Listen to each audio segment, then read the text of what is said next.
Well, well, well. Hello, kiddies. What's cracking? It's Fade to Black. Bespoke radio for the masses. Today's Monday, May 9th.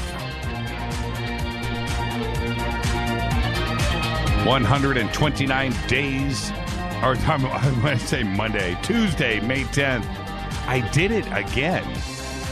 Time warp. 129 days into the new year, 233 days left. We are live from a bunker somewhere in downtown Burbank, California. I'd like to welcome everybody listening all around the world, all across the United States. Hither and thither, to and fro, back and forth, up and down, east and west, north and south, far and near. This is Fade to Black. You know what? I just got a call from somebody, so we're going to put him on hold, and I'm going to break this out to you in a few minutes. But when this man calls the show, I'm going to pick up every time. For KJCR, the Game Changer Network, and KGRA, the Planet, I am your oh-so-humble host, Jimmy Church. What is cracking, everybody? Got a great show tonight. A great week on the show, actually. Wow. Tonight, we have with us the real John Lear, Part 2. Tomorrow night, Linda Moulton Howe is back with us. She's got a lot of stuff that she's working on and researching, so we will go through all of that. Don't forget the call-in number is 323-825-5045. Man, load of calls last night. They were all great. And I do want to thank Bruce Gagnon last night for coming in, on such short notice, him flying back from the Ukraine and then getting so deathly ill, but coming in here like a champion. The show must go on. And then, of course, Thursday night is Fader Night with John Rappaport. He's back with his No More Fake Newsroom. You can follow us on Twitter, Facebook, and YouTube. Everything is Fade to Black. J Church Radio, you know what to do. Just follow, like, and subscribe. Go and get it done. You can email throughout the show, and I'll get to as many as I can. Email is jimmy@jimmychurchradio.com. Of course, in the sandbox with Twitter is hashtag F2B. We don't bite. Come and hang out with us. Every show, we do 3, 4, 5,000 tweets per show. And if you want to check that out and see what that is really like, come over and just hang out for one show. The conversations are great. The people are great. It's amazing. Also, all of our chat rooms are fully packed and active, so go do it. The Spreaker chat room, again, it is full of great people, and it is just a great, vibrant conversation. And I will jump in to the chat rooms and Twitter throughout the show. I do what I can here. Tonight, we have John Lear with us. I am going to be fully engaged with John. It may be one of those nights where I don't even tweet once. It could be like that. It's funny, when I say 3, 4, 5,000 tweets, it really does happen, but I tweet, 2 or 3 times before the show. I get in, kind of warm up the crowd a little bit. And then you guys are off to the races. It's amazing, and it is so humbling to just watch TweetDeck and Twitter, just catch fire every single show. So go do it. Now, tonight, always remember, support yourself, support the show, support our sponsors. That's the way that it works. Okay? This is America. That's how it works. It's advertising.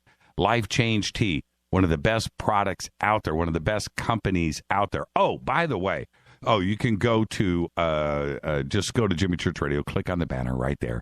Use the promo code Jimmy, get free shipping on your order. Now, I just want to let you know that yesterday, and today I confirmed it, I was doing the liquid, the drops of moringa, right, which I've been taking in pill form.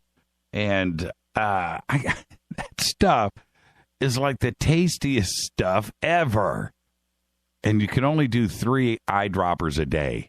I did last night. I did three back to back. I was like, man, that stuff is good. I don't know what moringa is. You know, I don't want to know where it comes from. But that is some tasty stuff. Go check it out right now.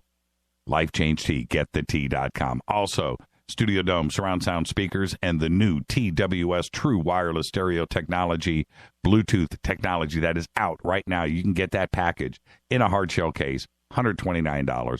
Use the promo code JCRTWS. All the information is over on the website. It's got a normal list price of $399, and you get free shipping. It's the best deal anywhere on planet Earth. And it's a hi-fi, true wireless stereo system. It's insane. Get yours today. That is a special Fade or Not special. Want to remind everybody of all of the events that we have planned throughout the summer, which is Contact in the Desert in a couple of weeks. In Joshua Tree, California. Yes, we'll be broadcasting live. I'll be hosting a panel. I think I'm going to be on a panel. I mean, we have the George Norrie birthday party. You're going to want to be there for that. So we've got a full weekend of stuff there. It's going to be amazing. Tomorrow night, we have Linda Moulton Howe on the show. She is going to be at Contact in the Desert, too, as well. So, and 40 other speakers with Graham Hancock, Robert Bivall, Giorgio's going to be there, Wilcock, Von Daniken, Norrie, of course, Jim Mars, David Hatcher Childress is coming in, Danny Sheehan. Yeah, Danny's going to be there. Linda Moulton Howe, 40 other speakers, Contact in the Desert. Then the Roswell Festival, June 30th through July 3rd in Roswell, New Mexico. Yes, we will be broadcasting live that Friday night. Come and hang out with all of us. It's going to be great. Man, they got a parade. And I want some of you Fader Knots to go with me out to the crash site. Talking about it, it's one thing. Doing it is another. Let's go do this together. Then the Awareness Life Expo up at the Crown Plaza Hotel in Sacramento, California, August 13th and 14th. And all of the information, go over to jimmychurchradio.com. My appearances are there on the right-hand side. Go and click on it. The links are there. Hotel ticket information is there.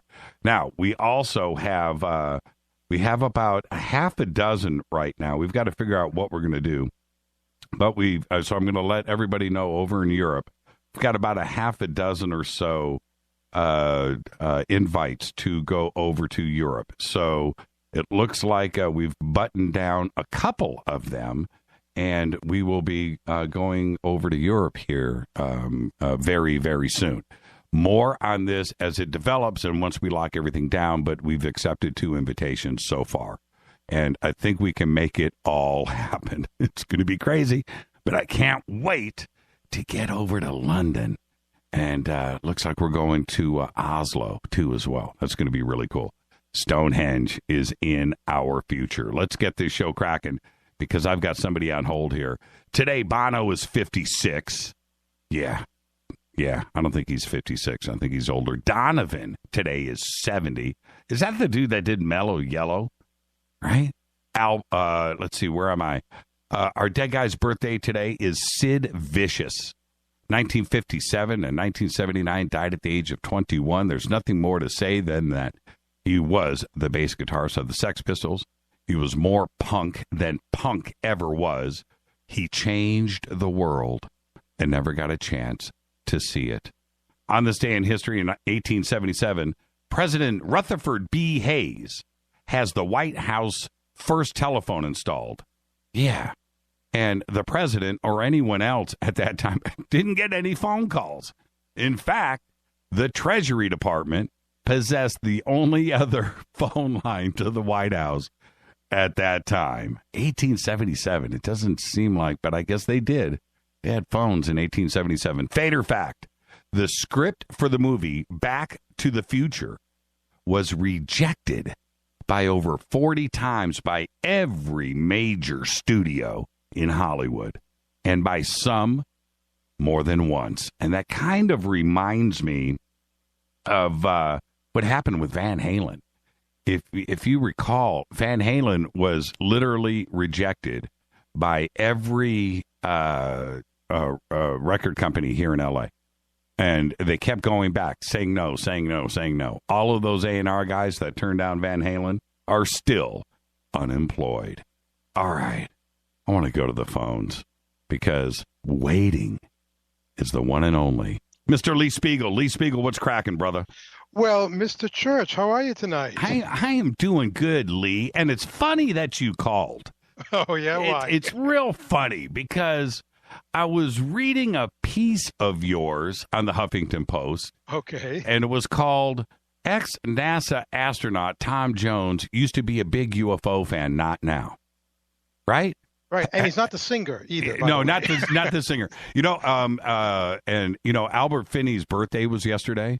And you remember his big break in the movie business was the movie Tom Jones. Oh, yes, that's correct. Yeah. So Tom Jones, for the last 24 hours, has been burned into my frontal lobes, okay? So back to you, my friend, which caused me to call you today, and hence you calling me back, because there was another article. Now, look, what I want to try to avoid, and I want you to explain what happened, but let's avoid me getting sued. Okay? And me too. Oh, right. So this is your commentary, not mine, but nonetheless. So I go to the Express, right? That schlag rag over in the UK, which by the way, before I get into this, anytime anybody sends me news, right, which I get all day long from the fans and everything, and it's got the Express tied to it, delete. Right? I don't even, I really honestly, and it could be the craziest, coolest, breaking, most intrepid reporter, hardcore journalism ever done in the history of man, but I'll never know. You know, I'm serious. I don't want to read stuff from the Express. So then I read an article over the Express dated today, or I'm sorry, May 9th, right, from this guy, John Austin. And the headline is Astronaut Breaks 20-Year Silence Over Space Shuttle UFO Mystery with Conclusive Proof. Yeah. And I read the article, okay? And something smells funky here. So as I want you to explain, let me go back to yours. Yours was published on the 7th. On Saturday. Yeah. On Saturday. And this schmo, John Austin, I'm sorry, for John Anderson of Yes, I'm sorry, I don't want to cloud your good name, was published yesterday. Yes. Now, what's going on here? It looks to me, this is my question, the quotes, is he implying that he interviewed, he wants people to think that he interviewed this astronaut? Well, when I first saw this story in the Express and saw the headline, Astronaut Breaks 20-Year Silence, UFO Mystery with Conclusive Proof, my first thought was, oh, is this like another astronaut I haven't heard about? And maybe I should look into this. Right.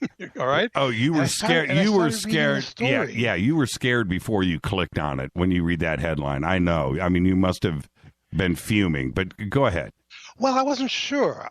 You never know with these stories, and it was so close on the heels of my story that came out on Saturday, so I started reading about it. And when I hear words like conclusive proof to solve a famous UFO mystery, I thought, well, fine. And I started scrolling down just a little bit, and I run right into the face of astronaut Tom Jones, who was in my story from Saturday. And I went, well, wait a minute, what's going on here? And according to the copy in the story, it says that Tom Jones can solve once and for all the mystery of something called the UFO tether incident of 1996. And I thought to myself, oh, well, gee, Tom Jones didn't mention that to me when I interviewed him 10 days ago for my story. Mm-hmm. Maybe he was holding back on me, mm-hmm. Waiting for the Express to call him to give them the real story. Right. And I thought, well, let me read on. And then it turns out that this UFO tether story, which involved one of the space shuttle flights, and supposedly something that had been attached to the space shuttle broke away. This long tether-like thing, and I've seen videos of it. That the claim is that many UFOs started swarming around this thing, like moths drawn to a flame. Yeah, we've all seen the video. Right, right. Yeah, and it was, I think it was eventually explained away as either ice crystals, but it was very small particles and it wasn't UFOs. Okay, so according to this story, um, Tom Jones, the astronaut, he actually does say that there were ice crystals that could explain what happened, and now we've conclusively found the proof. But I kept thinking, wait a minute, that's not at all what Tom Jones and I spoke about. And then I found that the first quote in the Express story was an actual quote from Tom Jones in a column that he writes for the Smithsonian Air and Space magazine, in which he said astronauts have not seen any evidence of alien life. Blah, blah, blah. Usually turns out to be ice crystals or drifting orbital debris, lightning flashes, or meteors streaking through the dark atmosphere below. Fine. I acknowledge that, yes, this was a quote from his article that he wrote. But then all the other quotes from this story were quotes from my interview that I did with Tom Jones 10 days ago. And Huffington Post was never mentioned. There was no link given to my story. My name was not mentioned as the source. And the story implies that the Express got these quotes somehow, either by direct interview or that perhaps this was also from Tom Jones's article that he wrote. It never indicates where the quotes actually came from. And when I was putting my quotes together for my story, there were a couple of times where, sometimes when you want to clarify something in a sentence, you will sometimes add an extra word and you put it into brackets so the readers know that you're adding something that wasn't in the original quote, but you're doing it to clarify it. So I did that a couple of times, and wouldn't you know it, the exact quotes appeared in this Express story with the little corrections that I had made with the brackets. And I'm thinking, how could they get away with this? How could they know that I didn't do this thing with the brackets and the clarification? Well, they didn't know, or they did know, but they didn't care. They put this story out there and basically have said, this is our story, and we're putting it out there. And, there's nothing worse in the field of journalism than lifting or borrowing someone else's material from a journalistic colleague and not acknowledging where you got your information right, or where you got your information from. But the thing was, I sent my version of the story and the Express version of the story to Tom Jones, the astronaut. And I said, what do you think of this if you compare the two stories? And he was upset. Yeah, it's journalism 101. You always give credit, and that's it. If it's not yours, you give credit, and that is what you are taught. That's it. And you don't, if you're going to do something like that and put your byline at the top, right, and take credit for everything, man, you better be able to back it up. That's all. And I mean, I couldn't believe it when I read the two stories side by side. And it's flagrant. So, the other thing, Jimmy, is not only do you acknowledge where you got your quotes from in the original story, but you don't take it another step further and fabricate something about the story that never was true in the first place. That's right. The fact that Tom Jones is now giving us conclusive proof of what happened with this UFO tether. Are you kidding me? That's right. Yeah. You can't make that crap up. You're not allowed to if you're a journalist. Well, we all know about the integrity of Lee Spiegel, and and again, just thank you for this. And I just don't. It is just one of those another examples of the internet on what to trust and what not to trust. But I learned my lesson with, that website a while ago, and this just leaves a bad taste in my mouth because we're all in this together, and our integrity is what needs to remain in place. And when stuff like this happens, it just allows everybody else to go, you know what? It's all just crap. And this is also the reason why media gets a raw deal and always gets criticized, because you know who the losers are in this? It's the audience. Yep, it's the readers. It's the readers. It's your listeners. It's the people who look to people like you and me to give them really good, interesting, credible information. And if they read something that's been fabricated somewhere else, they don't know the difference. They don't know what's true or not, what's reliable. And that's a big problem with all of this. Lee, I want to thank you for coming on. And thank you, Jimmy. We've got other stuff that you and I are working on, and you'll be on with us very soon in the near future. But again, I want to thank you for all that you do. Thank you, Lee. Thank you, Jimmy. Lee Spiegel, everybody. And again, don't even go and check it out and verify. This is don't give them any clicks. It is just unbelievable. Thank you, Lee. And of course, Weird News, Lee Spiegel, Huffington Post. Go and get your read on. I want to jump forward really quick before we run out of time. Today, NASA made an historic announcement about 1,200 new planets that could now hold life and the chance of alien life being found. Now, the new number is 2,325 planets. Okay, they discovered 1,284 new planets. And the gist of it, and I'm going to cut to the chase, is that NASA is now saying that they believe every star in space has a planet orbiting it. Every star in space, further increasing the chance of life out there. And it is an extraordinary report and story that was released today. And then over on Facebook, about 21 hours ago, this post happened over in the Fade or Not family. I believe that's where it was. And the post read, okay, this freaked me out a bit. Watching the TV and a recruitment ad came on. And dad is talking about his daughter joining up. And in the background is a newspaper frame saying that aliens were defeated. At the end of it, the ad said, join the ESD, the Earth Space Defense. I was like, what the blank? And it came across as an actual recruitment ad. Now, this is, let's go to this. The link is official. It's www.goarmy.com. Join ESD, right? That's where it is. And you go there, and it takes you through 4 missions. This is Go Army. This is the official website. And you go through these 4 missions. One is called Bioextract. You isolate alien microbes for ED defense operation. Your second mission is Code Break. Decode encrypted alien transmissions to expose enemy warfare strategy. Your third mission is called Spacecraft Overhaul. Install alien technology in a hybrid moon tug vehicle. Your fourth mission is Aerial Recon. Avoid alien fighter ships and pilot your UAV back to safety.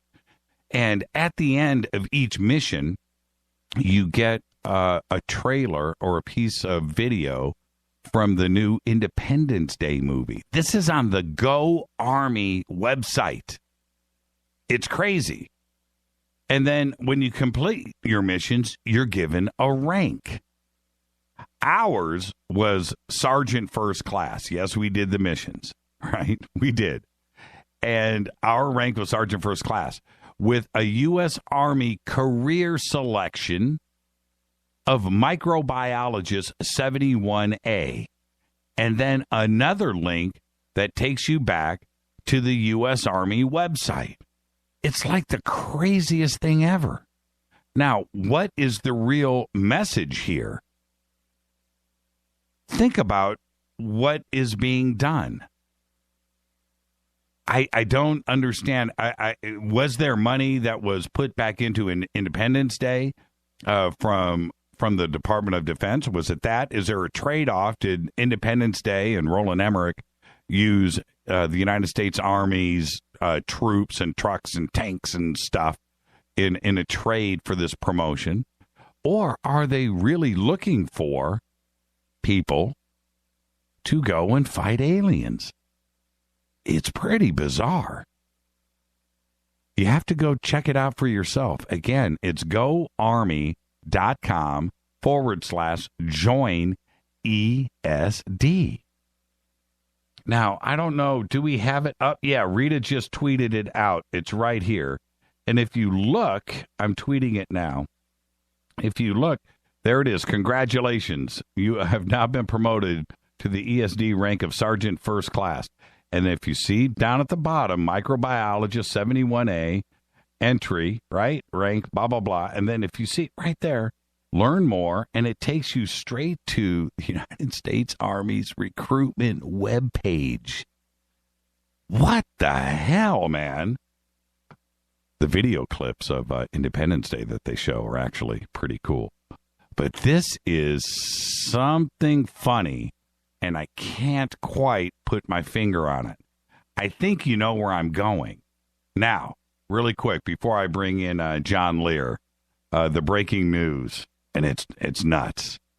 After skipping work yesterday, Sharon Osbourne returned to CBS, The Talk, today, to address the reports that she and her husband Ozzy have split up.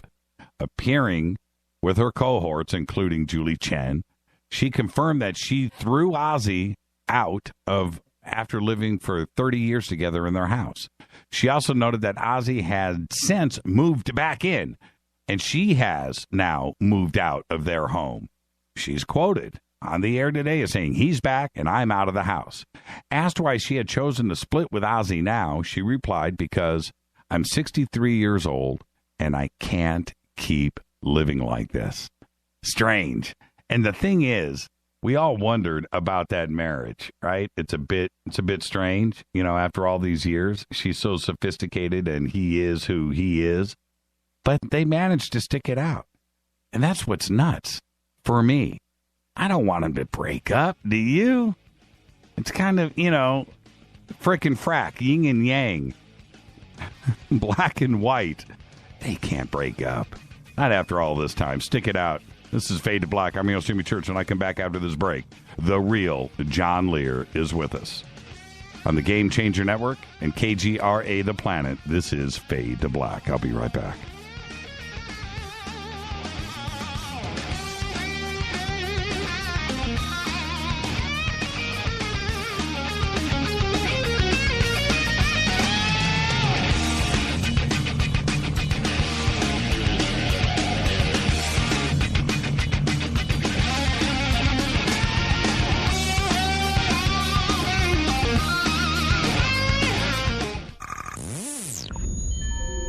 You're listening to Jimmy Church, Fade to Black.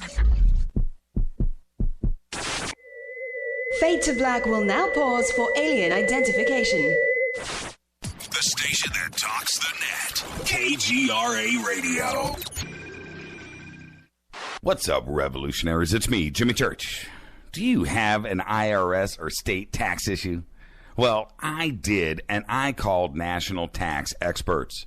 My problems were fixed, done, fini, and man, I got to tell you, it was a relief.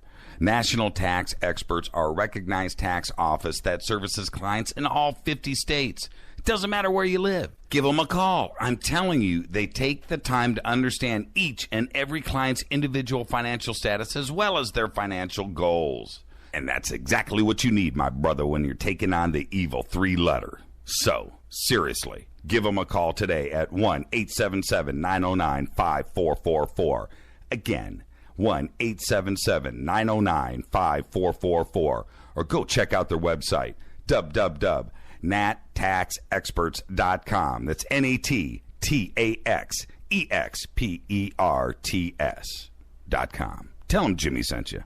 Health in America is becoming a top priority. Or maybe I should say, good health in the world is becoming a top priority. Maintaining a healthy body can be challenging. How about letting Life Change Tea help you? Our tea you make, you drink, and you benefit. Our unique blend of 8 different herbs helps you maintain good digestion, a healthy colon, and detoxes harmful toxins and parasites out of your body. And you know what? It tastes great. If you're wanting a change, a life change when it comes to health, log on to getthetea.com. That's getthetea.com. Or you can call us at 928-308-0408. That's 928-308-0408. When you log on to our mobile-friendly website, you can read all the numerous testimonies of how Life Change Tea has helped so many people. We carry many, many beneficial products that help your health and keep you on track. Getthetea.com. Kind of gets in your head, doesn't it? Getthetea.com. 9 out of 10 geneticists agree. Fade to Black is not your father's radio show on the Game Changer Radio Network and KGRA, The Planet. Hi, this is Chase Klutsky with Fate Magazine Radio, and you're listening to Jimmy Church and Fade to Black on the Game Changer Network and the KGRA digital broadcast station, where the Fade or Nots rock. Hi, this is Rob Reiner from Anvil, and you're listening to JimmyChurchRadio.com. What's up? I'm Chris. What up? This is Kyle Massey, and you're listening to Jimmy Church Radio.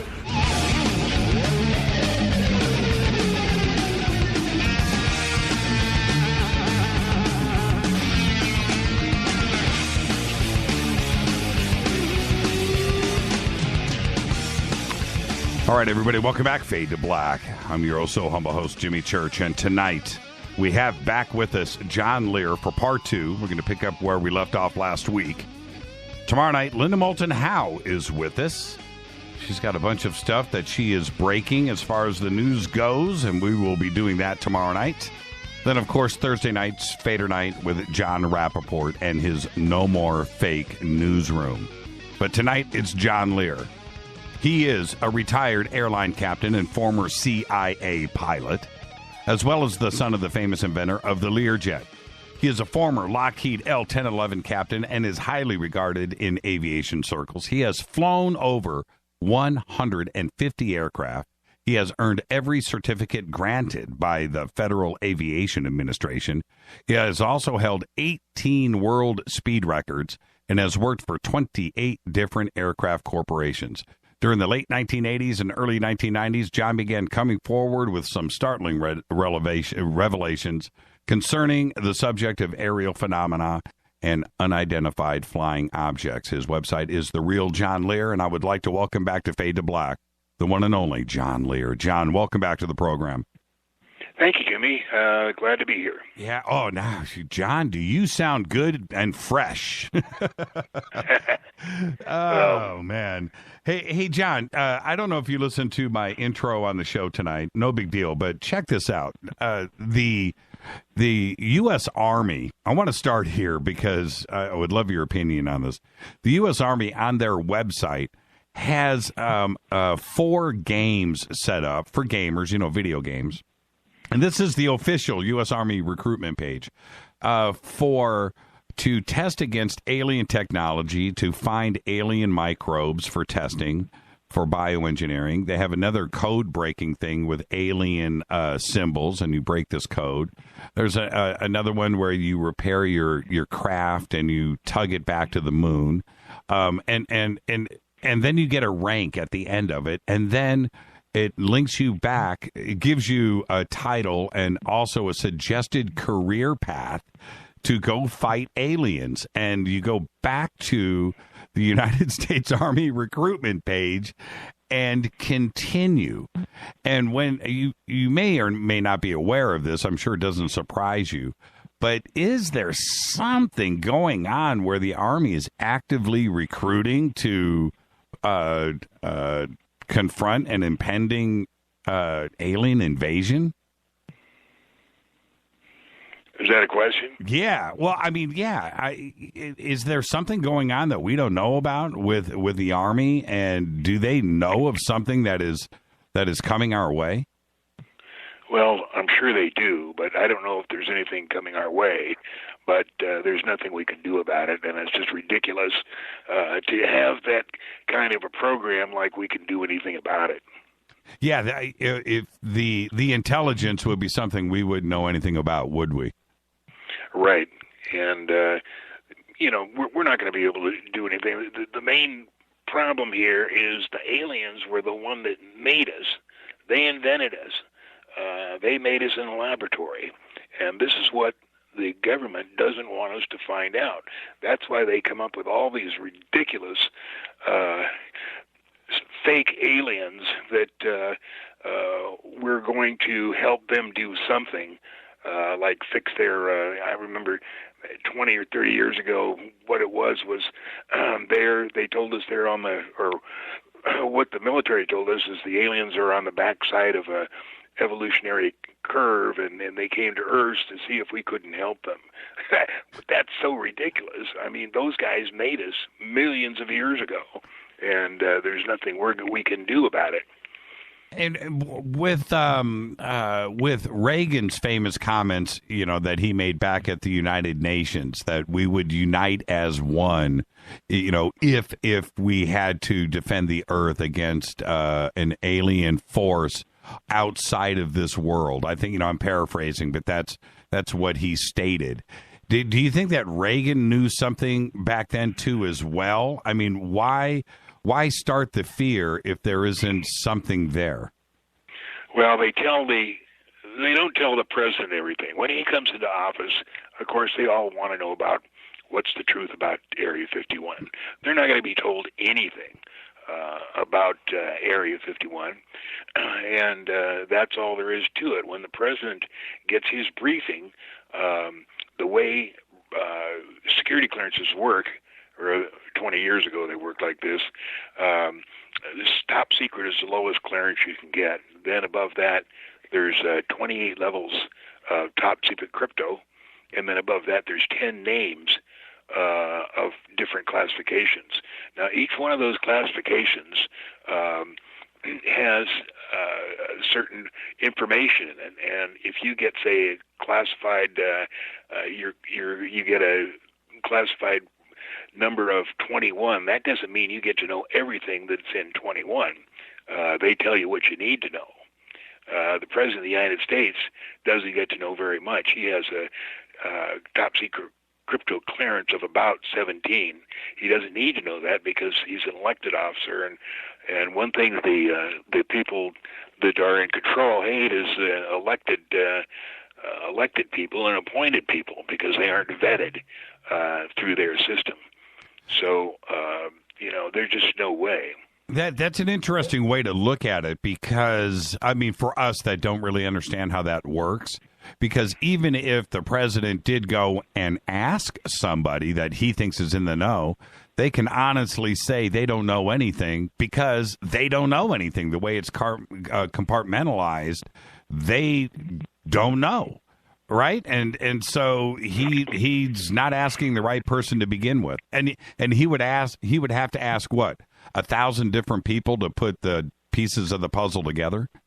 Yeah, if he asks somebody what's going on, tell me this is the true story. He says, well, I don't know, but I know somebody who does. Then they go to the guy that they think knows something. He says, well, I don't know, but I know somebody that does. And it goes on down the line. All the presidents go through this. About 2 weeks after they're elected, they want to find out the truth, and they're not going to be told anything. And what they do is they finally get to the end with a guy who says, no, I don't know, but I'll try and find out for you. And is that why it's so hard to have a leak? Because the leak would be so small and so fragmented, we wouldn't understand what the leak would actually be. There's not big chunks of information sitting in one spot. That's correct. A typical was the guy who owned all the motels or hotels here in Vegas, trying to think of his name, and he ended up doing the Space Hotel. Do you remember his name? Yeah, Bigelow. Bigelow. Yeah. And Bigelow, when Bob Lazar first came out, was so interested in it that he wanted to get into it. So he financed Bob. They formed a company that was called, I'm trying to remember the name, but anyway, he put up some money. Bob bought some computers. They rented a office laboratory, and Bob Bigelow thought that he'd be able to pop in any time and see this scientist, super intelligent scientist, working on space projects. But Bob's view of it was he's going to try and use all the equipment there for projects of his own, and he was never in his office. So they started to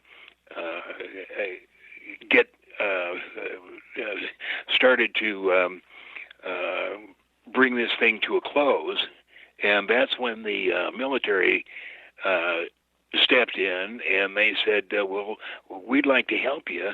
And so he said, okay, well, I want to find out more about this UFO stuff. And the military said, well, we don't know too much about that, but we do have several programs where we need a man like yourself who can finance them, and we'd like to get you in there. We can give you all the clearances you need. And what they did was gently turn the direction of his thoughts to, instead of aliens, to making more money on the space program, which is what happened. Yeah, that was the end of Bigelow and his UFO research. Right.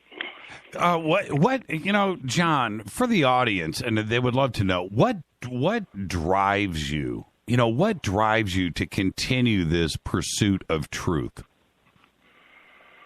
The fact that so many things are absolute lies, that each thing that I find out, that's just another lie. It started out with, I'm trying to remember the first big thing that happened. Let's see, TWA 800 wasn't the first thing, but that was certainly a lie. Right. And that was shot down accidentally by a U.S. Navy submarine, and that was the fifth passenger airliner that was shot down by the Navy accidentally. The first one was a Lockheed Constellation in 1963, shot down over Guam in the Pacific, and it was just a training mission, and something happened to the bomb or the machine gun release that it went off when it wasn't supposed to, and they killed all. I think there was 100 or so servicemen that were killed in that, and they've kept it secret ever since then. It's just saying we don't know what happened. But I was with Flying Tigers at the time. I flew for Bob Prescott, who was the president. And there's all these rumors going around, and I still, in contact with one of the persons who's the head of the family. The guy was a soldier, and he was on that airplane, and she's tried to get to the truth of that particular accident. But no, that was the first big lie, and then along came several others, and then the TWA 800. They had to protect the Navy, so what they did is they concocted the most ridiculous excuse, which was that there was a fuel pump in the center main tank that managed to light the fuel in the center tank and blew the airplane up. That's total BS. There's nothing in the center tank that could ignite anything. All the pumps are totally sealed, and it was really interesting because I was flying Boeing, 67 or 77 parts. The engine mount or the engine cowlings. I was flying the L-1011, and that was the only airplane that had a big enough cargo door that they could fit those things in from Boeing in Wichita and take them to Seattle. And it was just at that time when the TWA 800 was shot down, and you should have heard those guys at Wichita, commenting on the story, saying it is so much BS. There could not possibly be a airplane or the fuel ignited by a fuel pump. It just doesn't work that way. There's no fuel pumps in there. So anyway, in addition to that, there's another bunch of lies. Maybe you remember the airplanes that there's two of them that happened, or three of them, that were absolute positively captain suicides. The first one was United Airlines in Colorado Springs, and the airplane on short final about 300 feet in the air, it just did a half of a roll and plowed right into the ground. When they got to the tapes, what they found out was the captain was a friend or a friend of the co-pilots, actually taking her out. They were going to be married, and the night before, this woman co-pilot had found out the captain was hanging out with another girl. So at the beginning of the flight in Denver, it was only about a 20-minute flight, they argued all the way down, and just on short final, the captain says, well, if I can't have you, nobody is. And then he reached over and did a half roll and killed everybody on board. Now, they can't tell the public that, so they have to come up with some phony excuse. And the excuse was that the yacht amper failed, what they call it's a hard over, and what pushed the rudder all to one side. Well, this excuse doesn't work for anybody who's really knowledgeable about yacht ampers and airplanes, which I am. And to take over the rudder, it only requires an 80-pound push, which you can do very easily with your leg. So they were caught, trying to figure out what they were going to do excuse-wise. Then after that, they had the 727 going into, I think it was Philadelphia, on a 3-mile final, did the same thing. And that was a suicide too. And he just pulled over. And the reason you can figure out why it's a suicide is you look at the tapes. The flight recorder tapes, there's 156 channels that recorded the whole time of the flight. And in the one in Philadelphia, you can see the captain just rolled it to the left and it just pushed forward. There was no attempt to roll it back. There was no attempt to pull it up. Nothing like that. But the FAA went along and said, here's another yacht amper failure. So they blamed both the Colorado Springs and the Philadelphia on yacht amper failure, and it was just ridiculous for people who know what's going on. They're never going to make that thing sell that to anybody who really knows what's going on. Now, in the TWA 800, that was a unarmed missile, and what it did is it accidentally latched on to the TW-800. Actually, it was following a drone, which is standard practice, and they were doing it off the coast of New York, and they always do that. What the general public doesn't know is these civilian airplanes are used as targets, but they take every possible precaution to be sure that it doesn't actually go off and destroy the airplane, which in this case it did. And what it did is, for some microsecond or millisecond, it lost contact with the drone, and when it reacquired contact, it reacquired the TWA-800, not the drone. And so this unarmed missile went straight to first class out the other side of the airplane, broke it in half, and that's what caused the crash and all the fire that everybody saw. And NTSB completely ignored all of the witnesses that saw the fire from the airplane coming out of the sky. They were told, no, you mistake. The fire was going up as the airplane was being bombed, or the bomb was going off. And so this was another incident of claiming the fuel on the center tank was causing these crashes. Why this was important to airlines like I flew in. We were operating on such a small margin of cargo that getting rid of what the FAA said was, okay, no more center tank fuel. Or it was held to a certain level. And for the airplanes, the cargo companies that I was working for, if you can't carry that extra load, you're not going to make any money. And the airline that I worked for went bankrupt, strictly due to the FAA claiming that it was a fuel ignition in the center tank, which it wasn't. But they come off with all these darn excuses that are really lies, and they just keep coming one after another. We come to 9/11, and people were told that Muslims who flew these airplanes into the World Trade Center.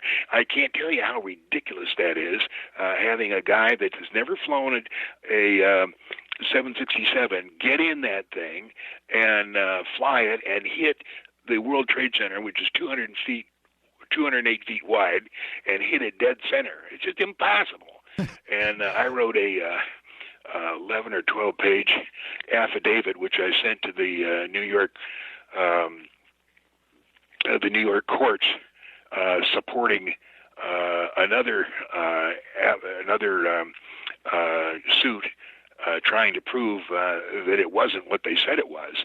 And what you have is a crash where there's 3 million parts between those two airliners, to both 767s, and all parts used in an airplane are stamped or marked indelibly or engraved so that anything happens, they can trace and find out what caused it. They just don't go down to AutoZone and buy a compass, or go down to AutoZone and buy a screw. Right. All this stuff is carefully vetted.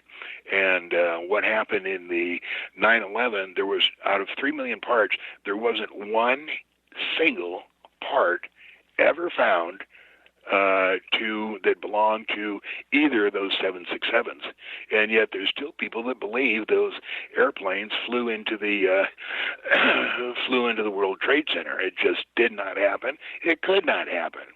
And then the well, let me ask you this, John. You're the professional. I'm not. I have Microsoft, whatever, right?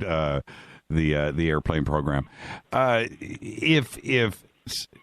If somebody went and trained on one of those trainers like Microsoft or whatever, and took a couple of classes, right, flying a Cessna around or whatever, how possible is it for somebody to sit in a cockpit, even by chance, to fly in to guide the plane? How complicated is that cockpit in a real sense? It's one thing on a flight simulator, and it's another thing in a Cessna. It's a whole other thing in a 767. I realize that. I mean, is it even remotely possible that somebody could do it? Not even remotely possible. And there's been several experiments with people who are currently flying the 767, or were then 20 years ago when this happened, and they have taken either themselves or reporters and taken them up and said, okay, now here's the airplane, we're at 8,000 feet, there's the building, try and hit it. And of course, they don't even come close, and neither do the captains who are currently flying the airplane even come close to hitting the center of a 208-foot target. It's impossible. Well, what I did, and this is what's funny, confirming what you're saying, I've got Microsoft Flight Simulator. I've got all of them. And I went through a whole period in my life where I had the rudders and I had the sticks, I had all the controls. And all I did was crash planes, right? I could not get these things to land. It was hard to take off. And this was after months and months of trying to master it. It's completely difficult. It's not something that I think anybody can do. And then when you jump into the real world, that's a whole nother thing. I just don't see how it's possible. But if they didn't crash into the World Trade Centers, who did? It was a hologram. And how is that done? A hologram was a technology that it was developed about 30 years ago, and what it does is it projects an image in the sky without a screen or anything to project it against, and use it use it to project an airliner or whatever in the sky flying along. And that's what all the people saw was a hologram. And they say, oh, no, I was standing there, I saw the real thing. It's not possible. And the people that say that aren't familiar with the technology or how far ahead we are in technology of that sort. Now, Japan is coming along with it, with the holograph, but remember, the Air Forces or the military has had a 30-year head start on this, and they were able to project this stuff. And of course, nobody really heard any sound of it. And then they had bombs already in the World Trade Center ready to go off when it was supposed to, when the airplanes allegedly hit there. In the Pentagon, where it hit the Pentagon, my daughter sent me a tape the other day of the reporter that was reporting there, and he's the one that said there's absolutely no visual damage or no evidence that an airplane flew through the Pentagon. He says, I saw a small hole there where the fire was coming out, and I saw 2 pieces of wreckage on the lawn, but nothing like a big airplane, 757, flying into the Pentagon. And then you have the lady who desk was 40 feet from the hole there, and she was right there when the bomb went off. And she just happened to have her 6-month-old son in his car seat below her desk. When all the fire went off and the smoke and everything cleared, she grabbed him and stepped through the hole that the bomb made. And she says, I didn't smell any fuel, no Jet A, no fuel, no nothing. Didn't see any parts, no airplane parts. There was nothing like that going on there. And the Army is really given her a bad time for the last how many years it's been to keep her mouth shut. And she's had a real problem with that. But, so many people believe this ridiculous story. And then the one at Shanksville was supposed to be an airplane that they actually made a movie out of, and the airplane crashed. There's no airplane crash. What happens is with a large airplane like that, there's an ACARS system. The ACARS is a unit in the cockpit that records everything that's going on in the airplane and sends it immediately to the company and Boeing or whoever made the airplane so they can keep track of what's going on. And the ACARS, unfortunately, for those who concocted this ridiculous 9/11 thing, is the ACARS kept going for 4 hours after it was supposedly crashed. But that information doesn't get out to the public because we're trying to tell them that the Muslims did this and they're terrorists and we got to go after them. And the whole thing about 9/11, the reason that happened was because our military, as we were warned by President Eisenhower when he retired, he said, beware the military complex. Well, what they've done is they've used trillions of dollars to make airplanes and bombs and all kinds of stuff like that, and there's no enemy. We've been friends with the Russians ever since the end of World War II, and the reason we were friends with them is we had a bigger enemy, which was the ETs, the aliens. And so what was decided was that John, let me jump in right there. We're at a hard network break, so let me take that right now. We'll pick it up right there with the Russians and the ETs right after this short break. Our guest tonight, John Lear, the real John Lear. I'm your host, Jimmy Church. This is Fade to Black on the Game Changer Network and KGRA, The Planet. More with John right after this short break. You can follow us on Twitter at JChurchRadio, hashtag F2B. Jump in on the real-time conversation. I'll be right back.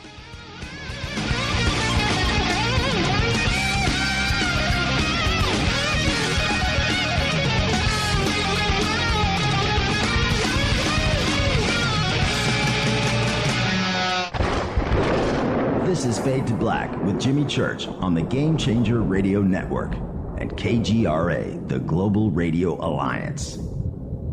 The station that talks across the net. KGRA Radio. Hello, I'm Katie, and you're listening to my main man, Jimmy Church, on jimmychurchradio.com. Hi, this is Ray Hobbs here, repping the planet, and you're listening to my good friend, Jimmy Church, Fade to Black, on the Game Changer Network and the KGRA digital broadcast station. What would your life be like if you woke up each morning with new vitality, feeling better than you have in years, and you noticed a difference in your sleeping patterns, blood sugar levels, and had a sense of well-being overall? There's something that is changing thousands of people's lives, and you could be one of them. It's called Heart and Body Extract. Sharon Harris, co-creator of Heart and Body Extract, talks about the positive effects of this product. What happens with the formula Heart and Body Extract is it's giving the body the necessary vitamins, minerals, amino acids, enzymes, and phytonutrients so the body will heal itself. And yes, the body does have the ability to balance blood pressure, balance cholesterol, clean and unclog the arteries. It can also work on balancing the circulation for diabetics. So the body is an amazing thing. It simply needs some help so it has the tools to heal itself. To order your 2-month supply, call now toll-free 866-295-5305. Order online at hbextract.com. Imagine no longer being tied down to your computer, but having the freedom to take live talk radio with you anywhere you go. TalkStream Live introduces our first ever iPhone application. The talk shows you follow now follow you, and your iPhone is now the fastest and easiest way to stay connected to the best talk radio on the internet. Let TalkStream Live transform the way you listen to radio. Listen to live talk shows 24 hours a day, 7 days a week. Mobile talk radio from TalkStream Live. Now available in the iTunes App Store. This is Toby Kebbell. You're listening to jimmychurchradio.com. Don't hurt me, Jimmy. I'm only little. Hey, I'm Adrian Grenier. And this is Ari Gold. We're the Honey Brothers. Yes. We are of the Honey Brothers. Hey, I'm Adrian Grenier. And I'm Ari Gold. We're the Honey Brothers. And you're listening to Jimmy Church. The Revolution. What's up, Fadernauts? Studio Dome loves Fade to Black and the F2B audience so much that they have put together the ultimate stereo Bluetooth system. They've done it just for you. Man, check this out.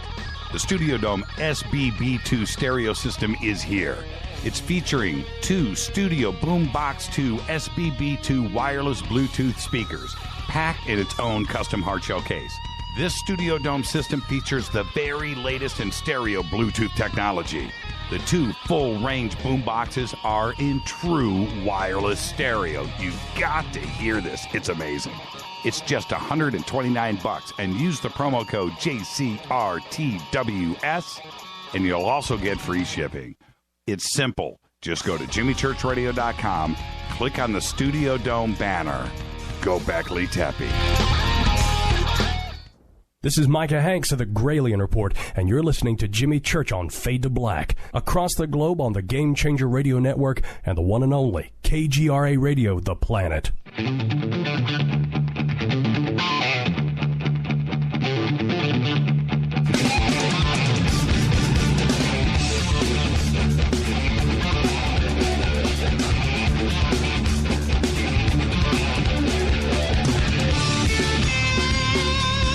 All right, welcome back. Fade to Black. I'm your host, Jimmy Church. Tonight, very special guest, John Lear. Back for part 2. Tomorrow night, Linda Moulton Howe is with us. The call-in number is 323-825-5045. And, of course, Thursday night is Fader Night, open lines. And John Rappaport with his No More Fake newsroom. Now, John, right before the break, we were talking about the Russians and us, and the common factor between the two being ET, and that we don't today really have a common enemy. Certainly, terrorism is what the new Cold War is. What did you mean by that? Well, we manufactured the terrorism, and the way we did it is in 1947, after the end of World War II, we made a deal. We had started to know about the ETs. I mean, way before that. The first one we covered in the United States, I think, was in Missouri in the early 40s, but it wasn't Roswell. Roswell was the one that kicked it off and let the public know what was going on. But it was decided between the Russians and us that we would fake a Cold War so that we could get the general public to worry about atomic bombs coming over from Russia instead of the ETs, which the government was really worried about. So this Cold War went on and on and on, and worried about these when they weren't the enemy or these supposed enemies. So that went on way past the the 60s, 70s, 80s. Here we are, 80s, and we're just starting to. There's so many things that we do with the Russians. Everybody, nobody says, well, wait a minute, I thought we were enemies. And we're not. We did so many programs with them. We agreed to, in the early 60s, that the Russians would send an orbiter to Venus, and then we would do the moon thing. And it was all planned between them to pull off this hoax of the hoax on the public. And these things just go on, and it's really interesting to learn, if you know some of the facts, how they go on. For instance, Malaysian 370, that airplane took off from Kuala Lumpur and was headed for, I think, not Peking, Beijing, I think, and then turned left over the ocean and headed out of radar contact, and then disappeared. And there's been, how long has it been that they've been searching for this, and all kinds of search. What happened is the airplane was flown to Israel. It was parked in a secret portion of one of the airfields there and modified so that it could be flown by a jet flying alongside, controlling the ailerons, rudders, and throttles. And when the alleged 217 took off, this airplane was flown from Israel with two jets guiding it all the way up. They took over the flight path of the 217, and were what was the 217. There was really not a 217, but they put this airplane in there. All the passengers had been killed before, and they were dead in the airplane. This airplane flew along until they got to the border of Ukraine. Then it turned left a couple of degrees so that it would crash after it was shot down in the Zionist-controlled portion of Ukraine.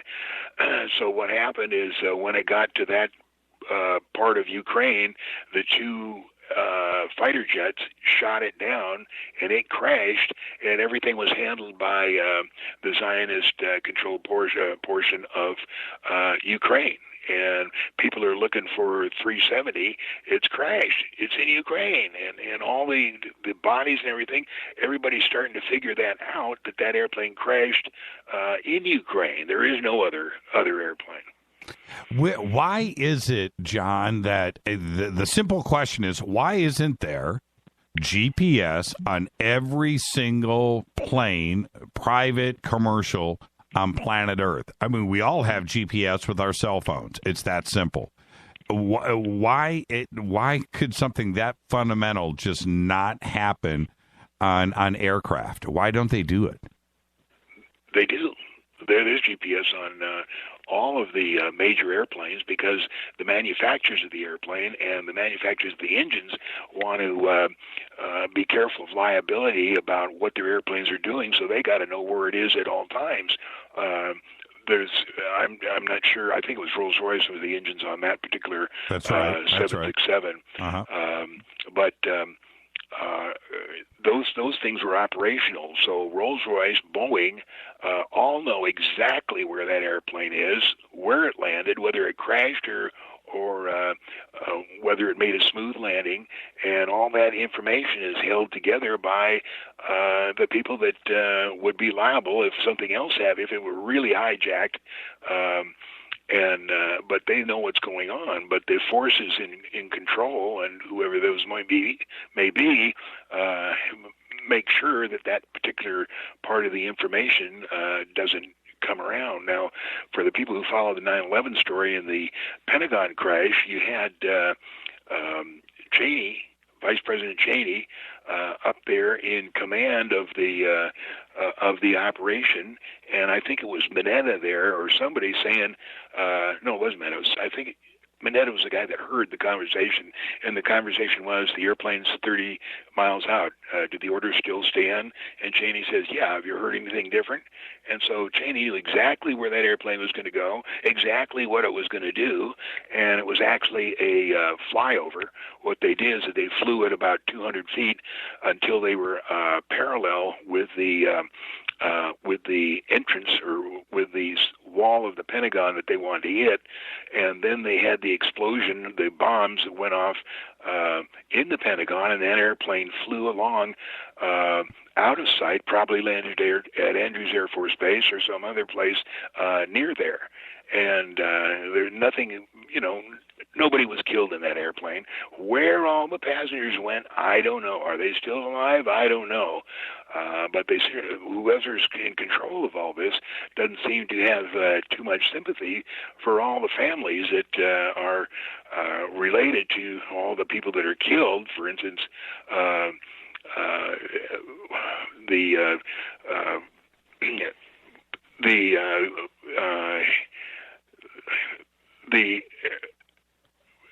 God, it's really tough getting these words out.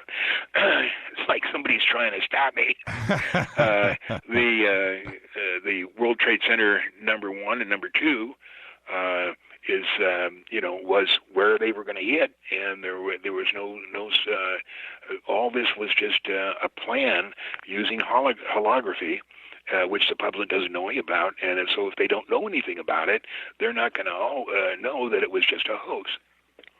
With MH370, certainly Rolls-Royce and the telemetry and the real-time communication that they're supposed to be getting on all of their aircraft through the leasing agreements that they have with airlines, we know that they're following all of these aircraft, and then they want to turn around. We're smarter than that, but they really want us to think that they have no clue as to where that aircraft ended up, that we just lost sight of it. When you have Australia with all of their radar that is on that coast, right? You have, Indonesia and Vietnam and all of the other countries that are there that are military establishments, but nobody knows anything. It just doesn't make any sense, but yet that's what they want us to buy. Okay, so what happens is we're trying to figure out why all of this is going on, and it's going on because our military, as we were warned by President Eisenhower, beware the military-industrial complex, they built all these new airplanes, the F-22 and the F-35 and newer better bombs and everything, but if we're friends with the Russians, who are we going to pick on? Well, we're running out of enemies. We're going to have to make enemies ourselves, and so we started manufacturing the terrorist threat. And between Gulf War I and Gulf War II, our carriers and battleships were in the Persian Gulf and bombing Iraq. Just indiscriminately there to create enemies, so that these people that lived there and the sons and the children, when they grew up, all they knew is that the Americans were bombing that place, and they now became the enemy. And so that's the reason was we need somebody to fight, or we're not going to get any money from Congress to build new and better weapons. Let's. You made a comment earlier about the Soviets going to Venus and us going to the moon. With the Apollo program, was that a hoax? The original Apollo program that we know of, 11, 12, 13, 14, 15, 16, 17, did we go to the moon with that program?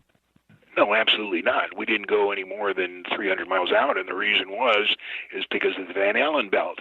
And Van Allen was the guy that was in charge of the three rockets that measured in, 58 and 59, 1958, 1959, measured the radioactive signature, how much there was, and he said it's impossible. We'll never get through that. We'd need 5 feet of lead to protect the astronauts, but everybody forgot about that, and then when it came up to question, we find Van Allen saying, "Oh yeah, I made a mistake. It seems as though I made a mistake, and that it's really no problem. We can just fly through that." And NASA had so many stupid excuses. Like one of the excuses, "Oh, the Van Allen belt. Well, we just flew around it." What does that mean? You can steer a rocket? It's just completely stupid. Right. But the bottom line is, most of those programs didn't go anywhere. Mercury, Gemini, Apollo never went to the moon, even close to the moon. And the reason is because of the Van Allen belt. And the other thing they don't want to find out, the population of the moon is 250 million people, humans just like us, but not from Earth. They're from somewhere else, and I don't know where that somewhere else is. But there's plenty of breathable air up there. We've been sold that the gravitational pull of the moon is 1/6 that of Earth. That's a complete lie.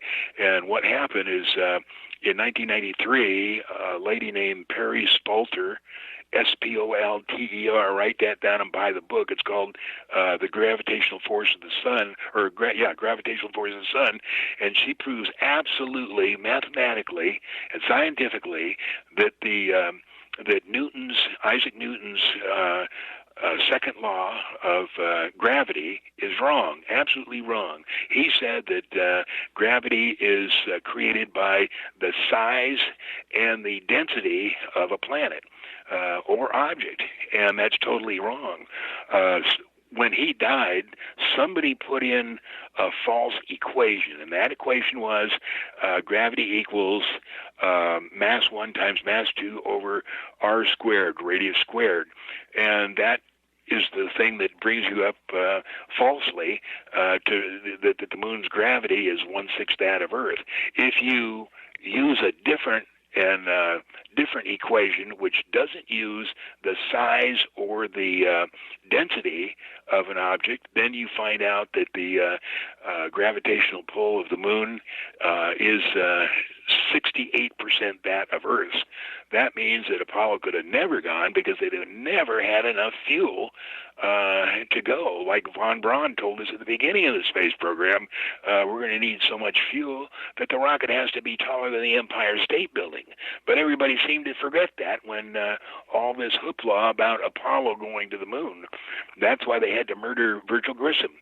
Virgil Grissom was the guy that was always complaining about the Apollo program, and he's the one that would say, this thing ain't going to the moon in 2 years, this thing ain't going to the moon in 10 years. And so they put him with his crew in the Apollo 1 and rigged it to catch on fire. The problem that they had was there was always an extra fourth crew member on those test flights, and the fourth crew member was always a guy named Shea, and he was the head of the Apollo program, and he was always there inside, and yes, there's plenty of room for a fourth crew member. He just lays with his feet in the cargo, and the rest of his torso, his chest and everything, laying on the center instrument panel. And so what happened is when it caught fire, and I'd sure like to hear the tape because Virgil Grissom really let him have it because he knew he was going to get killed at some point or another. And so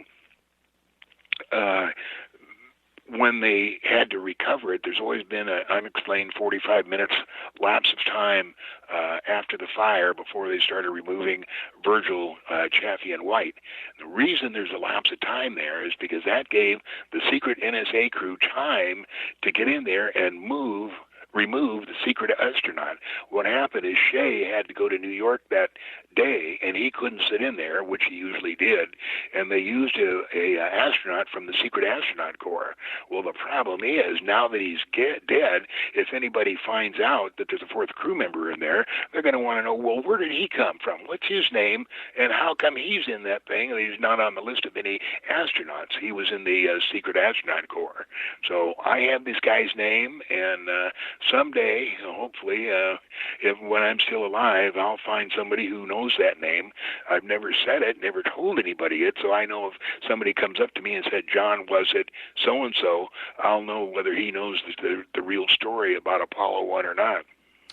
Is that why when we look at the video of the astronauts on the moon, if the original, what they're telling us about the gravity, it seems to me with the weight of the spacesuits and stuff, that those guys would be jumping off of their tippy toes 10 feet in the air, but they're not. Absolutely. Would be going way high with 1/6 the gravity, but those guys were barely hopping, 10 to 12 inches. Right. I've noticed that too. It just seems like that they should be up there just ding, boinging. That's the right technical term. But and they're not. We laugh about it, but it's a very serious matter. We have Neil Armstrong, I think, who passed away recently, and he never allowed any picture of him on the moon. There was no picture of him on the moon. There was only one, and that was taken by the camera on the strut of the Apollo lander. And that was the only picture that was there. But he's never given. Do you know how many interviews he's given since he got back from the moon? Like, you tell me. 2, 1. None. Yeah. None. Right. Zero. Yeah. 0 interviews, and that means something. That he didn't want to be a part of this hoax. That he realized he was in it too deep to get out without getting killed. So he just kept his mouth shut. Well, you know what it was like back in the 60s, the rah team behind the space program, right? Absolutely. And so when you are coming back from setting foot on the moon, do you think you can crack a smile? Do you think you... Right? You know what I mean? Well, not only that, when they got out of the helicopter after being 8 days on their back, when they came down the steps, it looked like they were, just finished working out at the gym. They just hopped down those steps, doot, walked 50 feet across the deck of the aircraft carrier and got into the Airstream trailer. And it's not like they had been on their back for 8 days. Yeah, and I remember watching, and I've gone back and done it as an adult, but that original press conference where they came out, right? Buzz and Neil and who was the commander, the capsule, number 3, Young, I think. I'll think of it in a second. Okay, we'll get back to third guy, but they came out and looked like they were bummed. And I, you know what I mean? And I would have thought that they would, just be high-fiving each other and bro hugs. And you guys just got back from the moon. And it looked to me like they could not wait for that press conference to end. They couldn't wait to get up. And then the English guy threw him the comment, or threw him the question, did they see stars? Well, why wouldn't they be able to see stars, And then they say, well, no, we didn't see them. The fact is they didn't see them because they weren't on the moon. And when he turns to Neil Armstrong and he goes, you know what? I don't remember seeing any stars. Did you? Weren't you guys just on the moon? Oh, God, this is something else. Yeah, I know, right? The Apollo 11 crew. I'm going to look this up really quick. I can't remember the third guy, and I should be shot, because Michael Collins, that's who it was. No. Yeah, I'm looking at it right here. Neil Armstrong, Michael Collins, and Buzz. Oh, Collins. Collins, that's what's that. Yeah, Collins. Yeah. And you're right. And the whole hype behind the space program and all of his kids and America, we were just so happy, and they weren't as happy as us, and it should have been the opposite. They should have been glowing, and they just weren't. I'm not saying that's confirmation of anything, but it certainly would be suspicious. If I was a juror, right, and I'm watching, if I was a juror, on a jury, and I'm watching that activity like that from somebody on the witness stand, I go suspect. I think something's strange. Somebody's not telling me the truth. Yeah. Now, I want to stay on the moon just a little bit.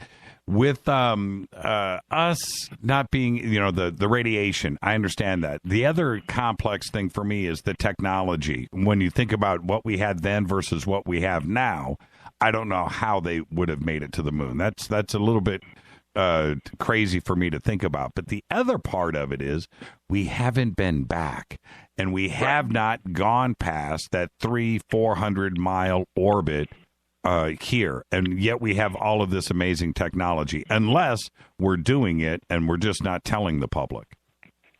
No, and we lost all the film, and we lost all the records, and they wanted to build the what was the name of the rocket? It was a fake rocket, but recently when somebody suggested we go back to the moon, they said, "Oh, we've lost those plans for the rocket. We'll have to see if we can find them." How could they lose the plans?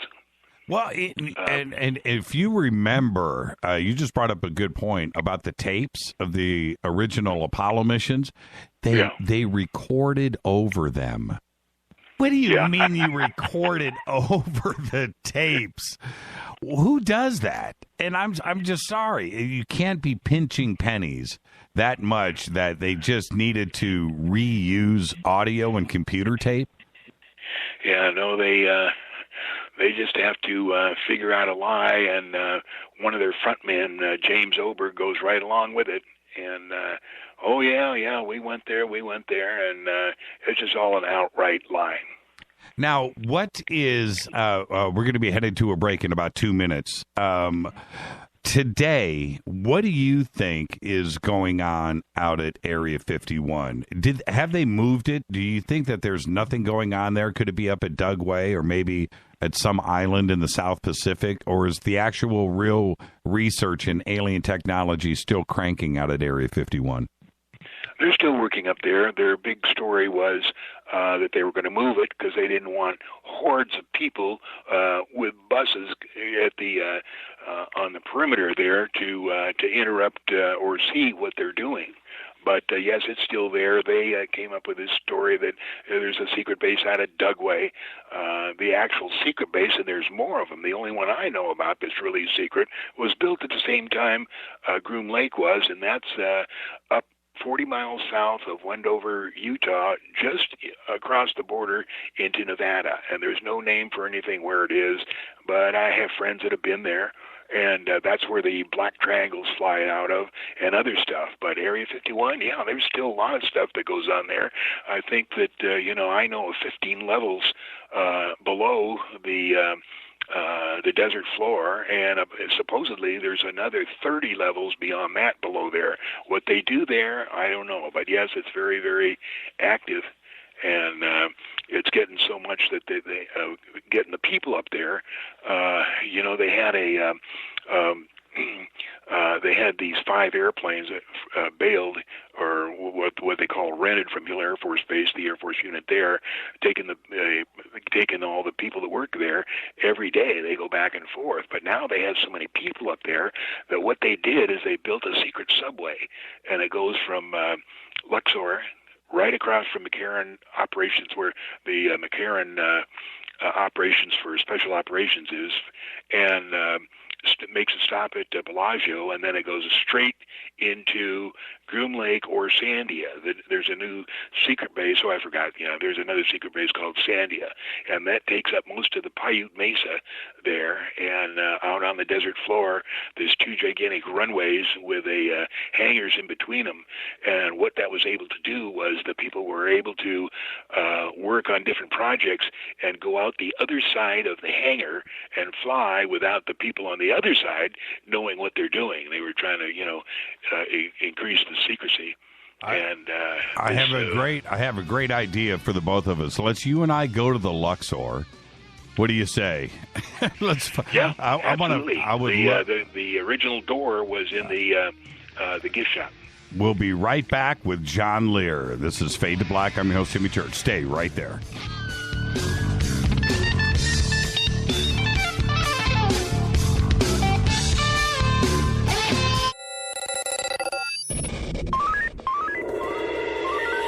way out here, we listen to Jimmy Church. You're listening to Fade to Black. Always on the edge of the hottest alternative talk. Jimmy Church with Fade to Black. KGRARadio.com. ¿Qué tal, mis amigos? Yo soy Mario Carson, el tiburón, y los invito para que escuchen a mi buen amigo Jimmy Church Radio. ¡Claro que sí!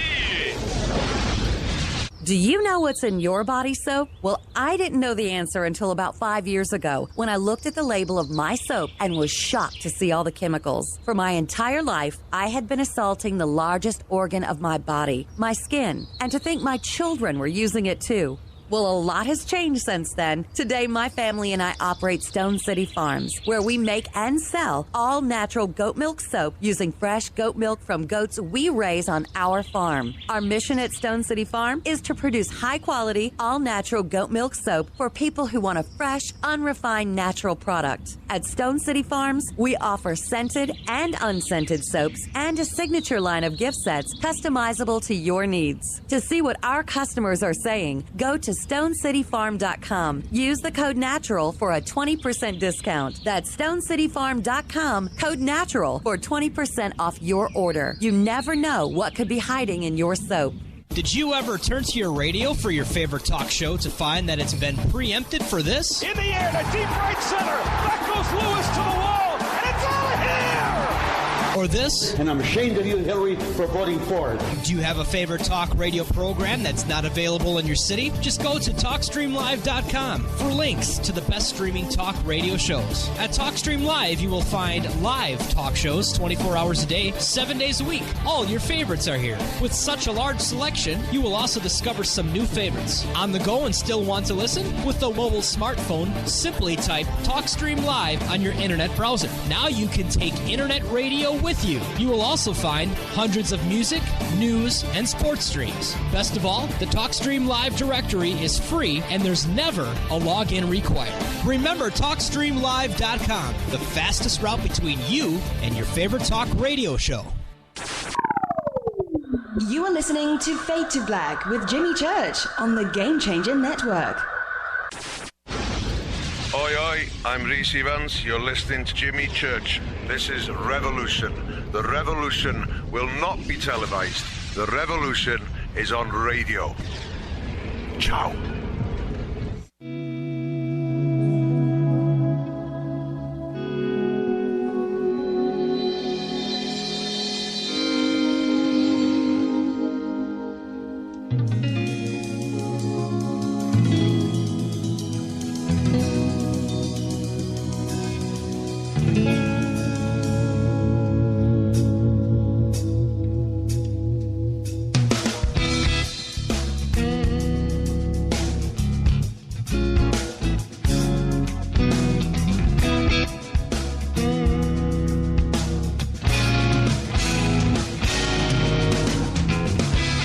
Welcome back to Fade to Black. I'm your host, Jimmy Church.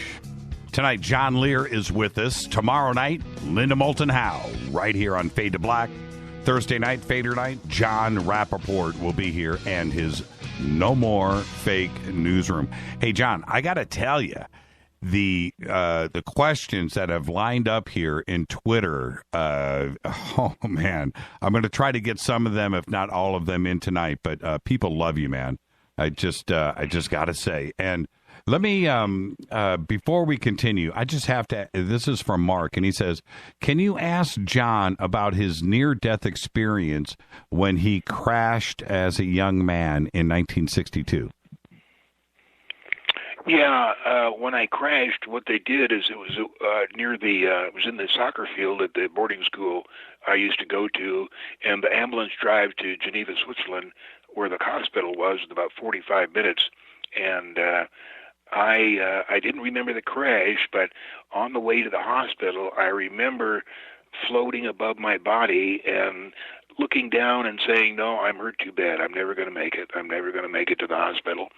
And then about 5 years later, I was in an airliner on approach to Geneva, and the outer marker is right near this boarding school. And as we flew over it, I'm looking down about the height that I started this original spin from, and I had a total recall of hitting the panel. I remember the shoulder straps breaking and my head going forward in the panel, and that was the two things I remembered. Wow! Did you do all of the things? Did you see the light at the end of the tunnel? And no. Your life. Did it replay in panoramic 70 millimeter Panavision? No, that'll come in a couple of years. If not sooner after this radio program. Oh, John. Now, the secret space program, this is what I find interesting. And last week, you had mentioned to us very briefly, I want to go back to a couple of your comments. One of the things that you said last week was that there are mirrors out there deflecting what we really should see. How does that work, and how do these mirrors work? Just like regular mirrors, and the ETs don't want us to know in our star system, which includes our sun and the 9 planets that NASA tells us about, but actually there's a total of 40 planets, and 39 of them are hidden with gigantic mirrors. You have no idea how capable these people are of building stuff, and they have robots that build this stuff for them. And that just like a regular mirror, and it's pointed at a different direction so that the reflection of the planet is somewhere else that we can't see. So we would be looking at space then reflecting in the mirror. We would just see blackness. Right, just see black. And now, what about the dark side of the moon? You've talked about this a lot, and I'm fascinated with this because there's a lot of reports that have been coming out now, more and more, about what is going on the dark side of the moon. And now China wants to fly on the dark side and take pictures, and I find that a little bit strange that finally that would happen. And the other part of that is, why haven't we flown to the dark side of the moon and flashback pictures? They just haven't done that. What's going on the back side of the moon? Well, we have pictures, and I have a bunch of pictures, and it's not the dark side, it's the far side. And it's lit just as much as the side we see. And then when the Earth revolves, then the far side gets just as much light as we do on the near side. For instance, it's a full moon tonight, or I think it was a couple days ago. It was a total full moon, and there's plenty of action on the near side as far as buildings and structures and bridges. And I've got a great picture of a jetport on the far side, and it's just as clear as can be. It has the jetways and the walkways, and it has the control tower and everything. And it's we took a lot of those pictures on the far side of the moon with the explorers, or the what was the name of that? There was a mission that went between 1965 and 1967. There was 5 missions with cameras, and what they were doing was trying to find the best landing place for the alleged Apollo. Mm-hmm. And those are printed. I just happened, just by accident, about 30 years ago, I was in Portland, Oregon, and there's a huge bookstore there. I can't remember the name of it, but I was walking in it one day, and I found a section just on NASA that had old NASA printings, books, and I just bought all of them that were there, and not knowing what I'd need them for, and now they're tremendously valuable because they have pictures of the far side that are printed pretty clearly, and enlarging those, you can find all kinds of stuff there. With I kind of want to get this thought out correctly. With when you say the far side of the moon, and is it lit up like it would be when Earth is dark, when it's nighttime? Is it like that? When it's dark, at nighttime on Earth, no, you it can lights up for half of the 30 days that it revolves around the Earth. Yeah, I understand. But what I'm saying is, when Earth is in night, we can still walk outside and see. It's not totally black, right? Is that what? You can see the moon, and particularly on tonight, you can see it totally lit. And in about 15 days, it'll be totally dark. And you can usually see the moon when it's dark. You just can't take any really good pictures. Yeah, and so on the far side of the moon, is it the same as our nighttime, like midnight here? Is that what it's like on the far side of the moon? You can still see. There's still plenty of light. Yeah, except the sunsets are 3 days long, and the daytime color of the sky is saffron yellow, and I found that out from Howard Menger, who's passed away about 3 or 4 years ago, but he was taken to the moon by the people that live up there, and he spent about a week there. And they took him to all kinds of different places, showed him all their stuff that they got going. It's really interesting.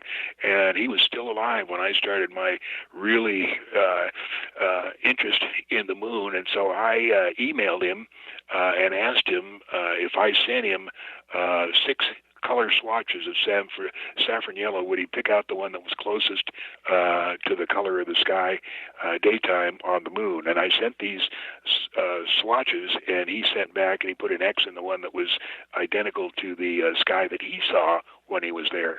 And so when you say saffron, that kind of saffron, orangey, yellow, saffron color? Yeah. Yeah, that's fascinating. So then I have some pictures of the moon, and what we did is we put the identical color there in the sky. So you got what it would look like if you were in the daytime moon, what you would see in the sky. Who has been? I know you've had your inside people. I'm putting quotation marks around inside. Can you talk about that? Who you've been turning to for information over the years, and especially if they're not with us anymore, you could go ahead and say it. Yeah, no, nobody that I've gotten any information from that's not available to everybody else. The problem with using somebody for information is they might be, bogus. So you've got to find stuff that you found on your by yourself without any help. And then, okay, so then if that is, and I understand that, then who would you go to vet the information? Now you've got to go to the next level and confirm what you found out. Who do you turn to for that? Nobody. I have nobody to turn to. If I say the moon is daytime sky is saffron yellow, that comes from Howard Menger, who was there on the moon, and you'd have to ask me a specific item where I learned that information and who gave it to me. Right. No, I understand. I was just hoping you would tell me, Jimmy, man, I've had this one guy for years, and now I'm gonna lay it out. I've read every Apollo book, everything that's available on Apollo, and I pretty well know the story backwards and forwards, and who got killed here, and all the different accents and stuff like that. There's a bunch of good books now. The day before yesterday, BBC came out with a video that really chops NASA at the knees. I mean, they come out with so much information that the Apollo was a hoax. That would do everybody good. Just go to your favorite browser, whatever it is, and type in BBC moon video. BBC BBC, and then fake Apollo program. Okay. It just came out a couple days ago, and I watched the whole thing. I think it's an hour and a half, and it's pretty good. It's what everybody else came up with. There's 3 books that come out with the same information. They're coming all to the same point. Was Apollo was absolutely a hoax. There was no truth to that program at all. Neither was there to Mercury or Gemini. Very few of those flights ever really went. You know, I'll tell you something really funny.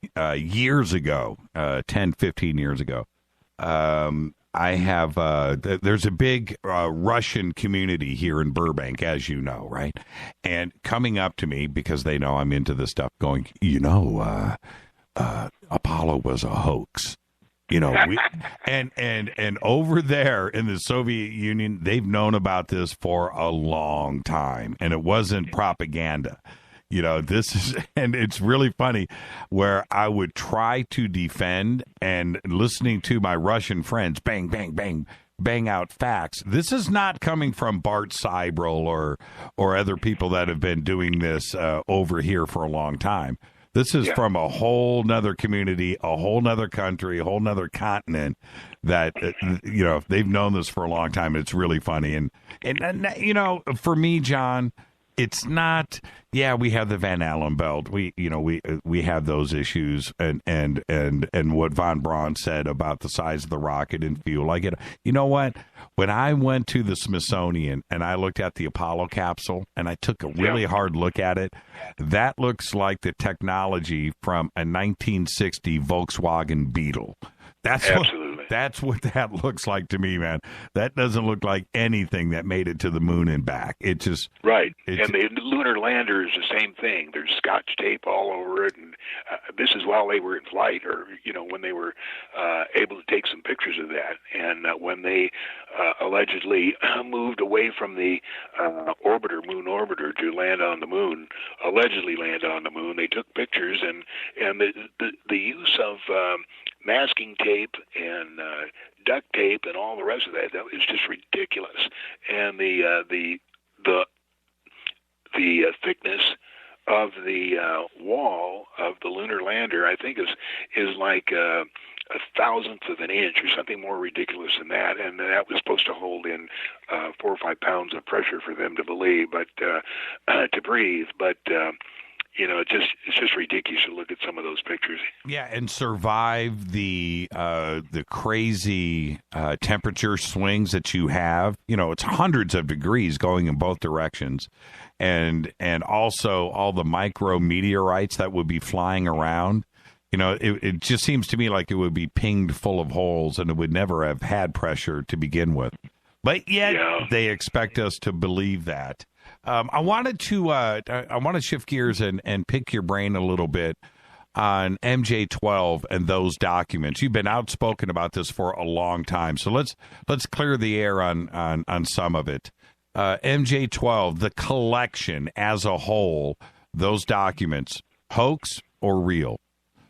No, real, and they may be modified a little bit, but when it first came out when Bill Moore first came out and I got my first copy of it, the first thing I did was figure out how to get to Jimmy Doolittle. Now, Jimmy Doolittle was one of our famous generals. He wrote a book called I Could Never Be So Lucky, and doesn't say anything about this in it, but really a great guy. And when I had my airplane accident in 1961, he wrote me a 2-page letter of how not to be discouraged by that, but just to profit by your mistakes. And I've got that framed on the wall with the picture of him taking off the aircraft carrier in the B-25 going to bomb Japan. But anyway, the plan was to get him to comment. So I went to my mom, who now, to go back 50, 60 years, I lived at 222 14th Street in Santa Monica, and Jimmy Doolittle and his wife Jo lived on 3rd Street, and they used to be over at the house all the time. So we knew them pretty well. I didn't, but my folks did. So after Jo died, Jimmy moved to Carmel, and my mom kept in touch with him like every month or so. Hi, Jimmy, what's going on? And I was up in Reno, and I said, Mom, this is really important to me. I want is sometime when you're talking to Jimmy, just say, look, Jimmy, John's getting involved in something. I'm not sure whether he should or not, but I want to know if MJ-12 is true. And he said, yes, Moy, it is, but I can't tell you anything more about it. So that for me was, okay, now it's full speed ahead. And, Jimmy, we're talking about Jimmy Doolittle, not only a hero and a general, but if anybody was going to be in the know about something like that, I would say Doolittle would be the guy. Absolutely. And he wasn't an MJ-12er himself, but he was just as close as you could get. Okay, so what about the original list of the MJ-12 and who was there? You feel good about that? Yeah, that was good. I'd just like to know all the details of Forrestal, who allegedly committed suicide with a rope tied around his feet, jumping out of the 22nd story of Walter Reed Hospital. They killed him mainly because he was so he wanted to tell the public what was going on, and they just didn't want any part of that, so they had to kill him. And what? How did you feel when Bill Moore stepped up at MUFON and said, "You know what? I've been a tool," and ran out the back door?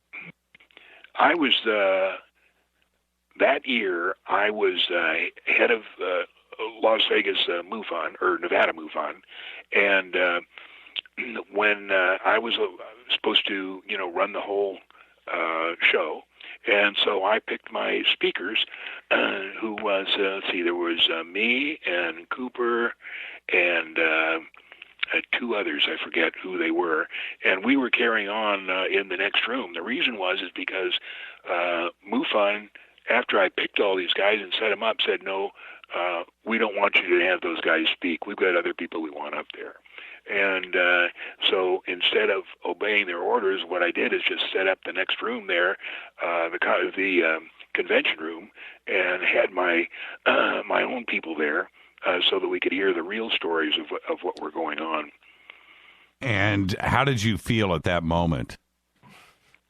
It was really interesting. I had maps of it. That was the first time that Area 51 had come to the public knowledge, and there was a guy who used to knock UFOs all the time. His name was Phil Klass, and I've known Phil since I was a little boy. He was always has been the aviation editor for Aviation Week, and basically he was supposed to discredit all the UFO stories, and I made the badges for all the people, all the speakers at the convention, MUFON convention, and on his I put Philip Klass, MJ-12, and he just picked up that badge and wore it and never looked at it, never looked at the MJ-12. Everybody thought that was hilarious. I think that is hilarious now. I have a picture of that. I wish he was still around, because I would love to have him on this show. It would not be fun. It would not be pretty. I mean, he was a straight shill, on the payroll, and he was somebody that, and especially when I go back and look at those old interviews and stuff that he would say publicly about people, was just wrong, and especially like what he did with Travis Walton too, as well. I mean, just no. And Larry morals. Warren, he did the same thing. Yes.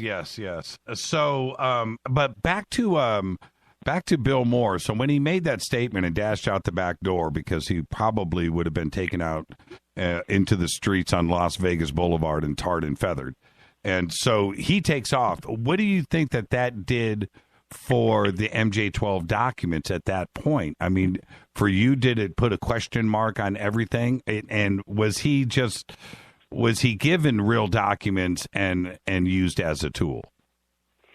No, he was the gopher for Richard Doty, and we already knew those guys were all in the payroll, and that's what was their job. So I didn't pay any attention to that. Have you talked to Doty since then? No, I've never talked to Doty, but who I talked to was Robert. I'm trying to think who he was. And Linda Howe and I met at a UFO conference in Crestone, Colorado, and there was 8 of us there. And all we did was kind of assemble all the information that we had, and that's when Tom Adams came to me at the end of the conference, and he said, "John, I got this note in the mail, and I'm not going to be in Las Vegas. Can you check on it?" And it was a note from many years she made us call her Mr. X, but her real name is I can't remember her real name. But anyway, she had written this note to Tom Adams and said, I have a friend who worked as a security guard there, and he's written me about the underground facility at Dulce, and I'd like to talk to somebody about it. So this is the first time I ever heard of Dulce or an underground facility or anything like that. And so when I got back to Vegas, I contacted her, and that's when I got really involved in this Dulce thing and the fact that it was real. And what happened is when this guy left work at Dulce, he had 25 black and white photos, 8 minutes of videotape, and 100 pages of information.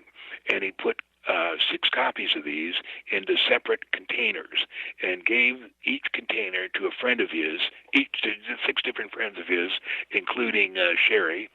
And there was, and he said, he contacted Sherry every 4 months.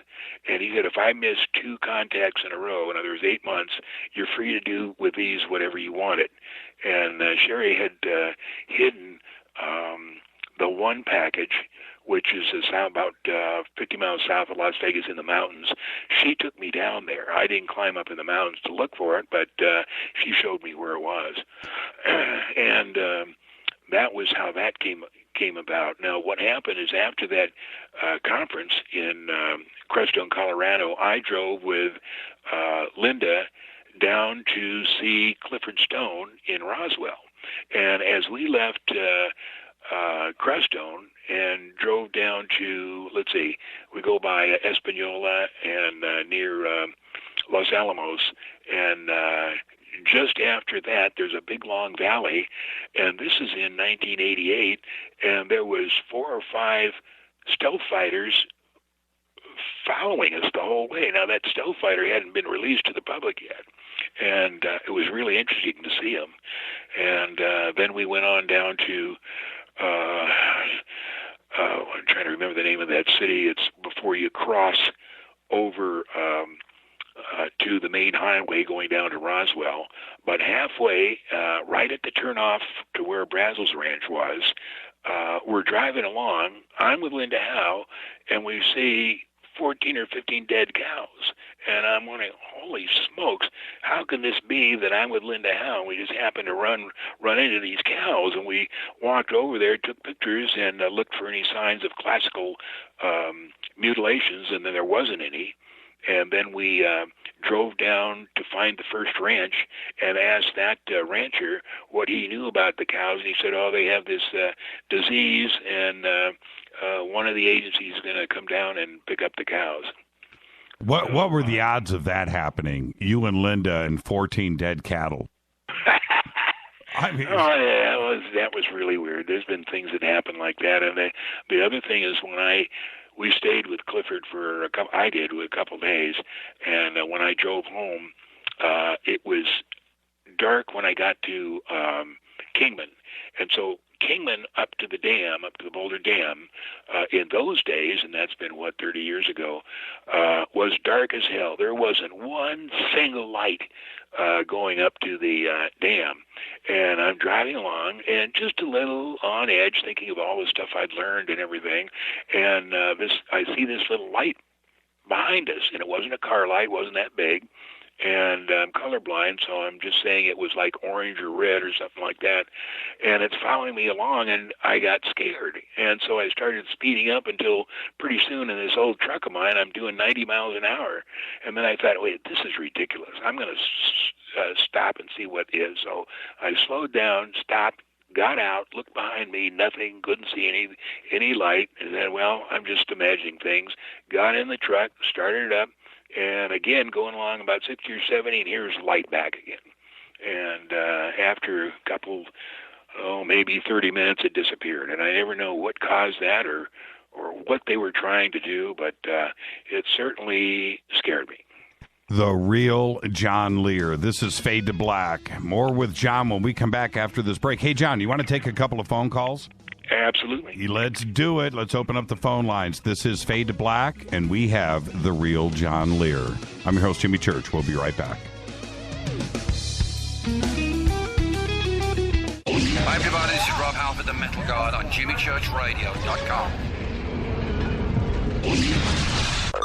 KGRA Radio. Intelligent talk. So, you love talk radio? Then you'll love TalkStreamLive.com. TalkStream Live is always on, 24/7, with the best streaming talk shows. Find your favorite talkers and discover some new ones. It's free, readily available online or on any smartphone or tablet. Finding your favorite talk shows all in one place has gotten a whole lot easier. Just go to TalkStreamLive.com. Be sure to download the free apps from Google Play or the iTunes App Store. If your home has hard water and it's leaving white spots, then it's likely that limescale is clogging your pipes. Limescale can cost hundreds of dollars a year in wasted energy and early appliance breakdown. HydroCare systems available at Wave Home Solutions prevent and remove limescale with just a simple filter change every 3 years. There are no salts, chemicals, or magnetic coils. Satisfaction guaranteed. For more information, just go to bestwater123.com. That's bestwater123.com. Hi, I'm Richard Dolan. When I'm not hosting my radio program, The Richard Dolan Show on KGRA, or writing new books on UFOs, I run a publishing company. I'm proud to say that Richard Dolan Press has published some of the most fascinating books available on UFOs and related subjects. They include Dr. Bruce Maccabee's classic analysis of the UFO cover-up, David Marler's breakthrough book on triangular UFOs, Dr. Richard Sauter's unique work on underground bases, and other classics by Grant Cameron, Chase Kletsky, and Dr. Bob Wood. Not to mention intriguing works by Eve Lorgan and Laurie MacDonald that deal with truly bizarre phenomena. I'm proud to publish such high quality and original works, and there are several amazing books about to be released over the next few months. Go to richarddolanpress.com to learn more.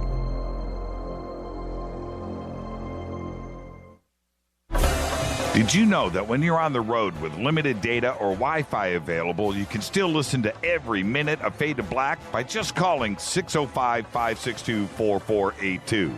No smartphone, app, or internet needed. It saves your data plan and no extra cost if you have unlimited minutes. Just call 605-562-4482. You can listen to me, Jimmy Church, on any phone, anytime, anywhere. Go Beckley Tappy.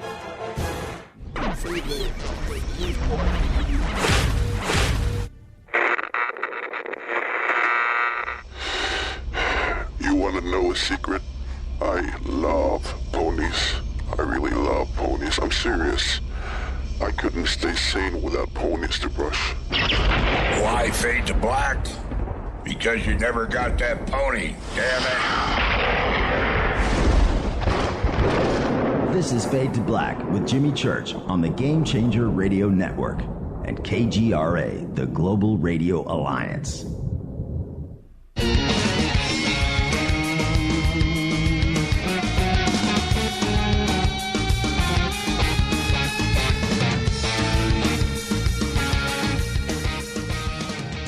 Welcome back to Fade to Black.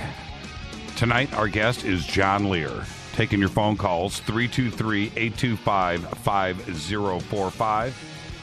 Follow us on Twitter at JChurchRadio. If you have any questions, you want to fire those off in Twitter, yes, I see them all lined up here, and I will continue to get to those. But that is hashtag F2B. I want to remind everybody, tomorrow night, Linda Moulton Howe is back with us. And then Thursday night, we have open lines. Let's go to the phones. Hi, you're live on Fade to Black. What's your question for John Lear? Okay, I have two questions, and unfortunately it's not Linda Moulton Howe here. This is Dino. John, I requested you on the show. We love you on the show. The first question is short.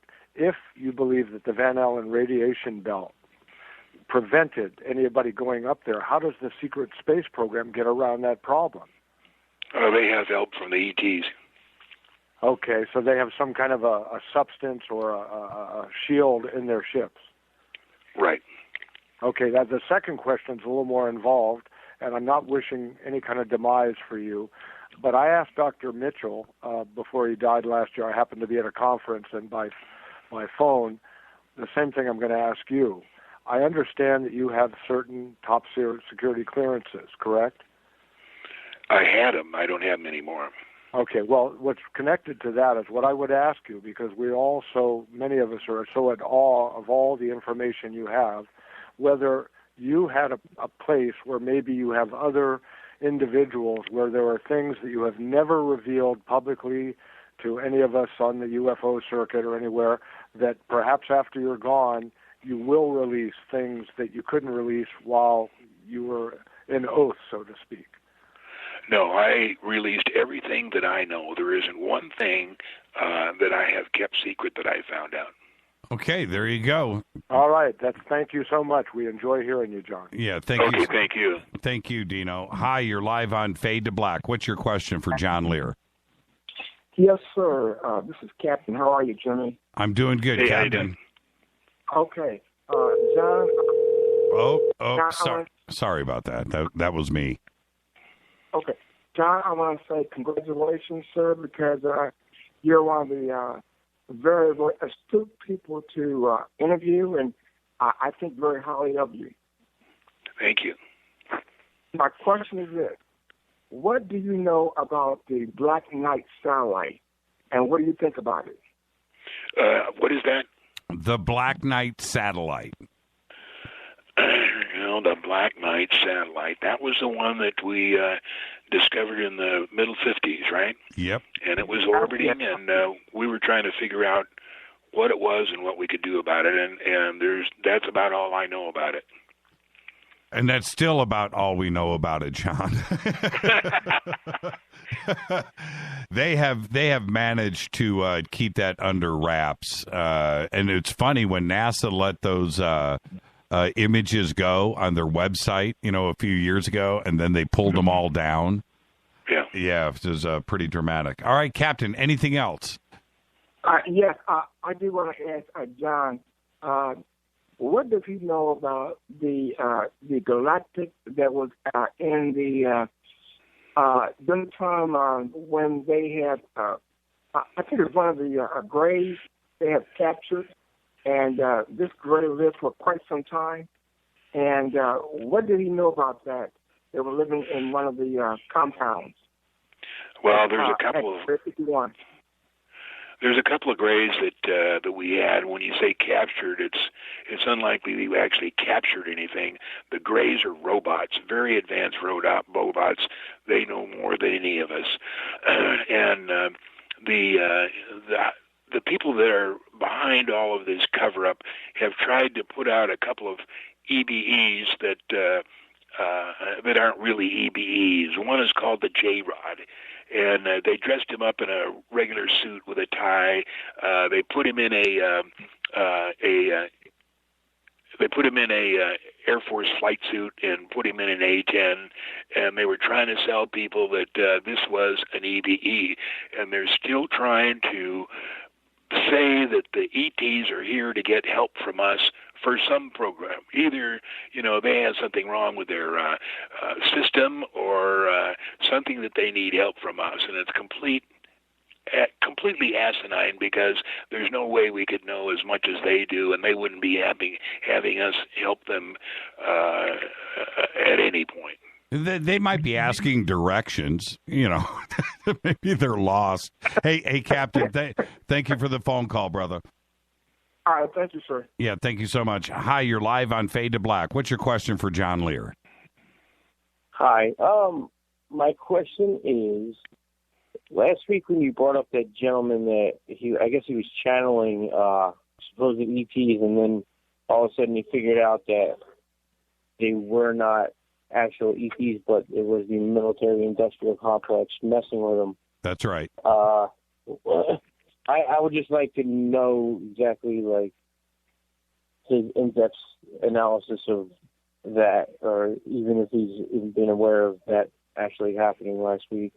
Okay, that's a great question. What's your name? Nelson. Thank you, Nelson. Thank you for the phone call. John, what he's asking about is last week, Greg Giles, somebody who has been channeling for years the Galactic Federation, and he came out on his website, on his blog back in January and said, look, everything that I have been channeling was signals sent to me from the Department of Defense, 3-letter agencies, and it was a sophisticated mind control program. I wasn't actually channeling. All of my information was coming from Washington. And he apologized to everybody about that, about being a victim of this technology. And that's what came out last week. What do you think about that when it comes to channeling and people that are in contact with, ET races, that this could I've never bought into any channeling, never bought into anybody being given secret information or any information by ETs. And why is it? Is it because you know something else that wouldn't be possible, or are you just saying that people that are channeling are bogus? No, I've just never heard a legitimate story coming out of a channeler. And do you think right? Do you think that the channelers believe what they are channeling? Totally. Yeah. And it could, like I said, when Giles came out and said this, it made perfect sense to me. He believed what he was channeling. Yeah. And you just don't know where this information could be coming from, and it could be very sophisticated. You may believe. Just, you know what? I'll give you an example, John. The holograms or the holographs of 9/11. The people on the ground are seeing an actual object. They believe what they are seeing is real, right? Absolutely. It's the same thing. Very interesting way to look at it. I wanted to hit you with a couple of questions. The phone lines are back open, 323-825-5045. What's your favorite movie? And I want to ask you this on two different levels. I do this with all of my guests on the show. What's your favorite movie? We all have one. And two, what's your favorite movie about E.T. that you think is there for propaganda? Most of them are there for propaganda. Right. My favorite movies would have to include Rocket Ship XM. Oh, yeah. And Destination Moon. Destination Moon was put out by George Powell, and I forget who put out Rocket Ship XM. But, boy, when I was a kid, those were real. I mean, I thought we are really on the moon. You know what's funny? I watched Rocket Ship XM about 2 weeks ago, and I love to go back to those movies, man. I just love them. And Reed is just like, really, one more time, do we have to? And I can't help myself. For me, too, it's also Forbidden Planet. That one is just is right there for me. So you think they're all propaganda? Oh, yeah. A lot of the stuff is propaganda that includes hostile aliens, because there are some pretty hostile aliens out there, and not out there, but right on Earth. And I have a friend of mine who was in the military stationed in Okinawa, and he was part of a team that would be sent periodically over to Vietnam when there was a sighting of a alien. And he said that he saw one, and one actually touched him, but they didn't capture it like they were supposed to. But they actually what they are is actual Mothmen, and they stand about 7 to 8 feet tall and have huge wings on the back of them. The wings don't flap, but somehow they give them lift if they want to go up or sideways or anything like that. And you said that you met with Clifford Stone. He's one of our favorite guests on this show, and I have such immense respect for him. But there always seems to be a military aspect when it comes to ET. And I'm talking about intervention. I'm talking about flybys, going back to Foo Fighters in World War II, everything that happened in Vietnam and the Korean conflict. And then, of course, we have the interference that has been run over our nuclear installations around the world, not just here in the United States. Why is that with ET, and what is it that they are concerned about? I don't think they're concerned about anything. They have a lot of objectives, an agenda, and I don't know what that is. But basically, and I'll say it again, I've said it a couple times, but what the government is worried about is that when we find out that the ETs actually made us, there's nothing that we can do about it. I mean, we're just not so much an experiment, because there are billions and trillions of humans that they made, all with a different agenda, all with something else that they're trying out, but it's all their work, and that's what the government doesn't want us to find out. Number one is because they can't tax them. And, number two, they have absolutely no control at all over them. What do you think about Hillary and her talk today? And Obama's been doing it too, as well as, Bill Clinton has made his rounds and his comments on TV about ET. But Hillary today, throughout this election, seems like that's all she wants to talk about is UFOs, aliens, ETs, and Area 51. What's the agenda there? Is it something going towards disclosure, or do you think she's just trying to get votes? Just trying to get votes, because if she looks at the history of this, every single person that's been elected always goes in and starts trying to find out who has the bottom line on ETs, what's the information, and after about 2 weeks, they're given some letters and a talk to, and they come back with their tail between their legs, and they never ask that question again, because they're told if you keep this up, there's going to be big trouble for you and your family. What is YY2, and what is its significance? YY2 was the mailbox for where the EBEs, or one of them, was kept at Los Alamos. And that was one of the key questions that we told Bob Lazar when he thought UFOs and aliens were total BS. He used to tell us, look, I worked at Los Alamos, and I knew everything. There was nothing that I didn't know. And I never heard anything about aliens or UFOs. The same thing with Ned Day, who was a very, very knowledgeable newspaper writer here in Las Vegas, and I was good friends with him. And one day I was in the studio, Channel 8. I took a whole bunch of stuff that I wanted to release, and I told the whole story to Ned, and he looked at me, he said, "It's not possible, John." And I said, "Why?" He's, "Because I know everything that's going up at Area 51. And that's when George Knapp was walking by, and since Ned Day had blown me off, I was obvious. George Knapp came over and said, "John, would you mind if I look at your stuff?" And that's what all started the friendship between me and George Knapp. He wanted to listen, whereas Ned Day did not. I have to ask you, because I've certainly got an immense amount of satisfaction out of this, but going back to Bob Lazar, and when he brought up back in 89, 88, Element 115, right? And then now there is an Element 115. And by the way, I think they should call it Lazarium. That's just me.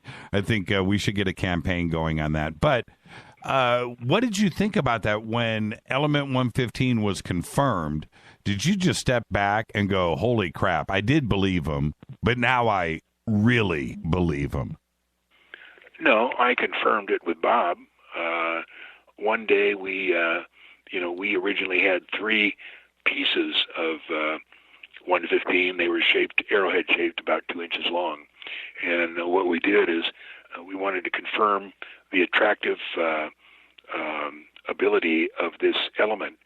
So we got some dry ice and a bell jar, and we put the 115 over the dry ice, and the dry ice was supposed to make fog when the bell jar was on it. And then we got a portion of the Coleman lantern, which puts out a radiation that you can get nowhere else. And it goes out of the element into outer space at millions of miles an hour. And what we wanted to see, if it really did attract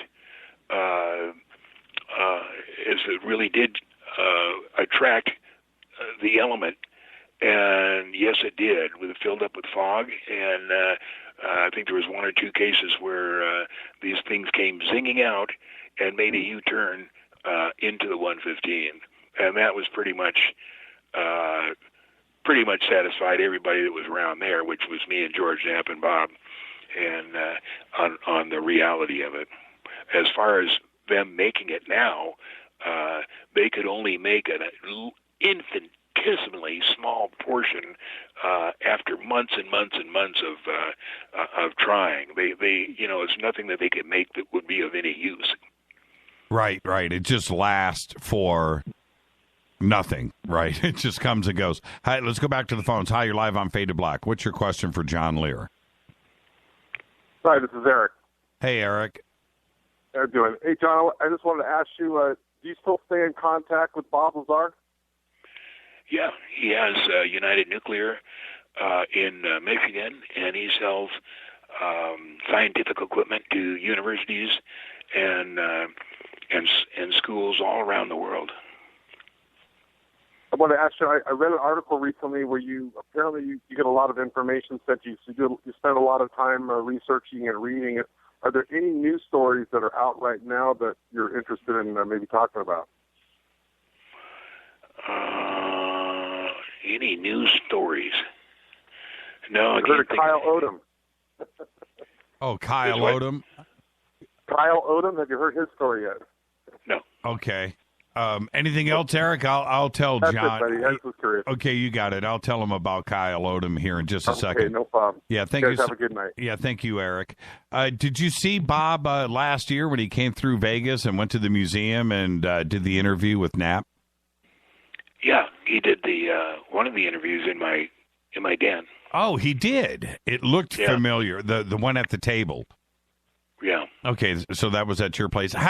Bob looks like he's dabbling with the fountain of youth. He still looks pretty good, doesn't he? Yep, sure does. I mean, his mind is right there. I'm going to tell you about Kyle Odom in a second because that's something you should go and research and check out. It's a pretty fascinating story. There's my one comment about Bob, and I have said this to anybody that wants to debunk or go after him.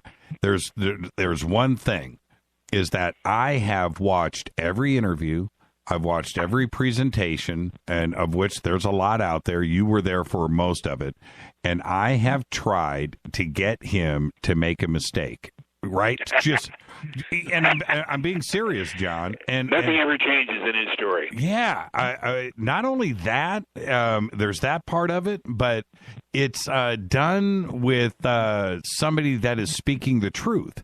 I'm looking for the little elements there that tell me that somebody is being untruthful or dishonest, and I can't see it. I can't find it. And that's why I go with Bob. I go with Bob on this. And then there's the other part. With the, with the 10-10 agreement, right? 10 years in prison, $10,000 fine. Yeah. With him coming forward, then one would say, well, then how come he didn't go to prison, man? Well, you know what? If they send him to prison, that means he's telling the truth. Right. They can't fine him. They can't say anything.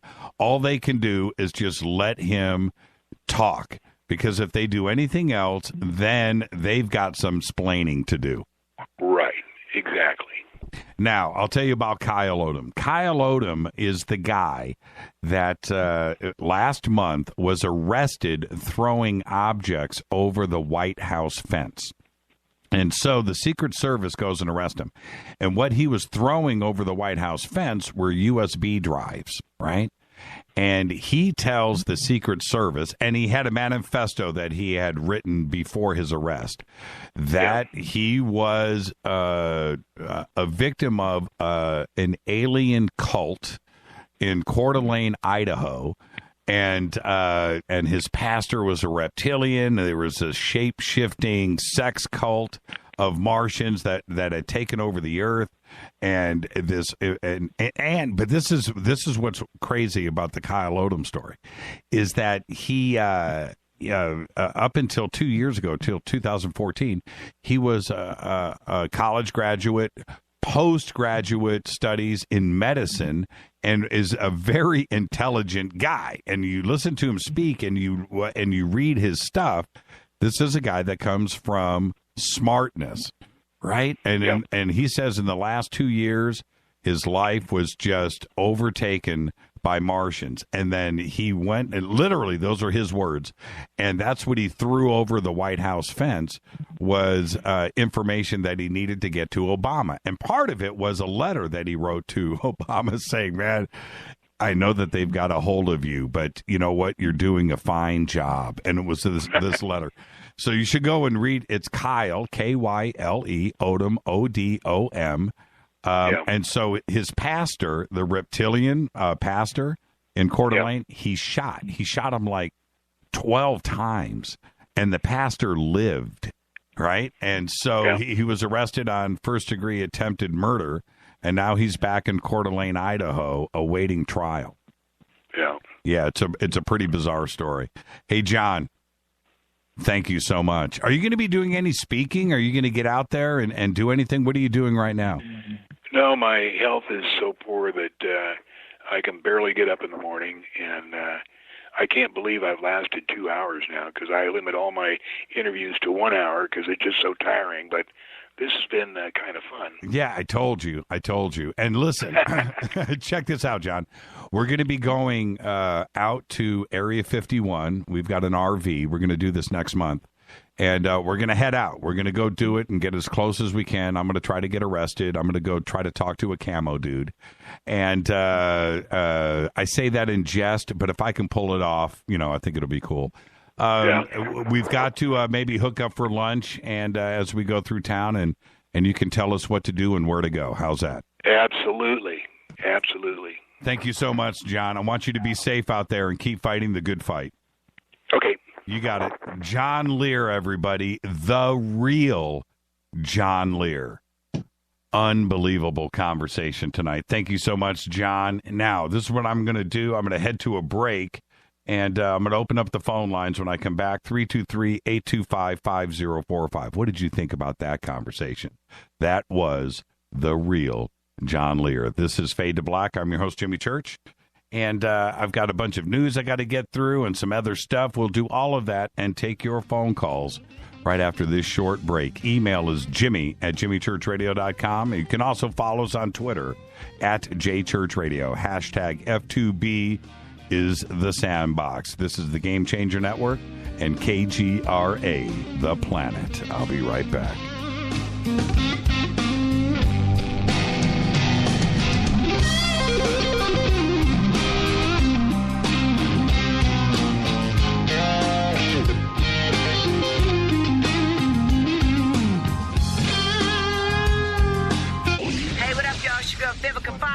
And you are listening to my boy, Jimmy Church, on JimmyChurchRadio.com. Despite popular opinion, reading a book will not make you smarter. But listening to Jimmy Church will.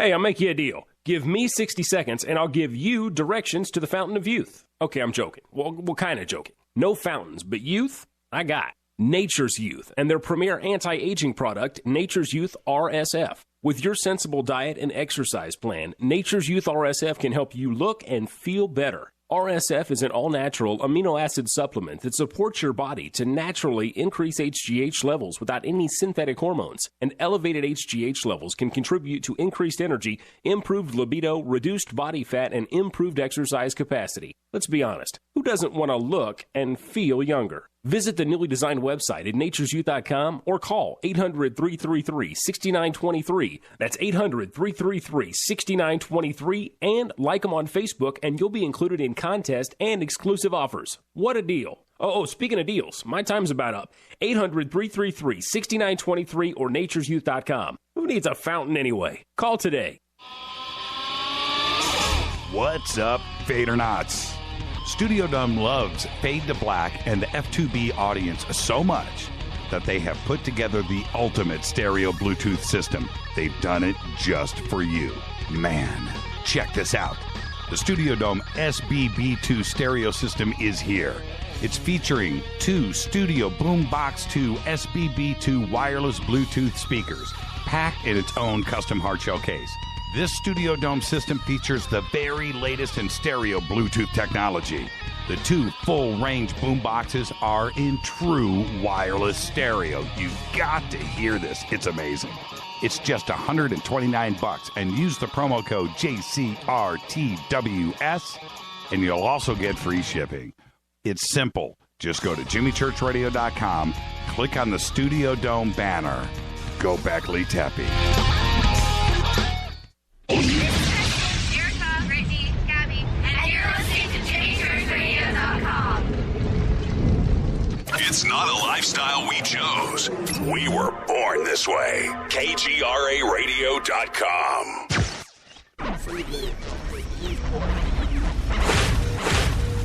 This is KJCR at JimmyChurchRadio.com.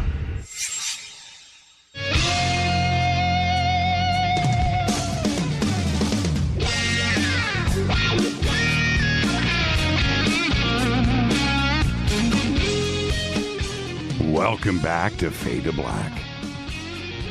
What'd you think about that? John Lear. Man, oh man, oh man. I got to tell you, yeah, 2 hours, and I could have gone for another 5. And he was in the mood tonight, and he was ready to go. So funny. Over the last couple of days talking to John. Man, I can't wait, Jimmy. I can't wait. And you know what? He was firing on all cylinders tonight. John friggin' Lear. Oh, man. All right. Phone lines are open. 323-825-5045. What did you think about that conversation? And very interesting, very enlightening. That stuff about the MUFON Symposium back in Las Vegas with William Moore, when he was he said he dropped the Cooper. That was Bill Cooper he was talking about. And, man, John Lear. Just the man at the center of the universe, always at the right place at the right time. And I was just looking at a couple of comments here on Twitter. Egyptian Princess says, guess what I'm listening to again tomorrow morning with my coffee? What a great show. Brian says, I may not believe everything Jimmy's guests say, but I always have a damn good time. You damn Skippy, Brian. That's exactly what I'm talking about. And Eric just said, I can't wait till Jimmy talks to John Lear after John reads the Kyle Odom story. I would love to hear what he has to say about Kyle. Yeah, you're right about that. And of course, Mark from Australia says, great interview with John Lear, Jimmy. Thank you so much. And you know what? Spiritual Warrior says, I miss those days. Good stuff. You're absolutely right. Those were crazy days indeed. I'll say this about this conversation tonight. Always remember that I'm just a guy, right? I'm just here. You know, it's about the guest and what they have to say. I'm very blessed and very fortunate to be in this position to guide and try to ask the right questions at the right time. But when it's a guy like John, you just want to just sit back and absorb it. And I found myself doing that so many times tonight. I was just listening to him and zoning out and getting sucked in just like all of you. Just an amazing conversation.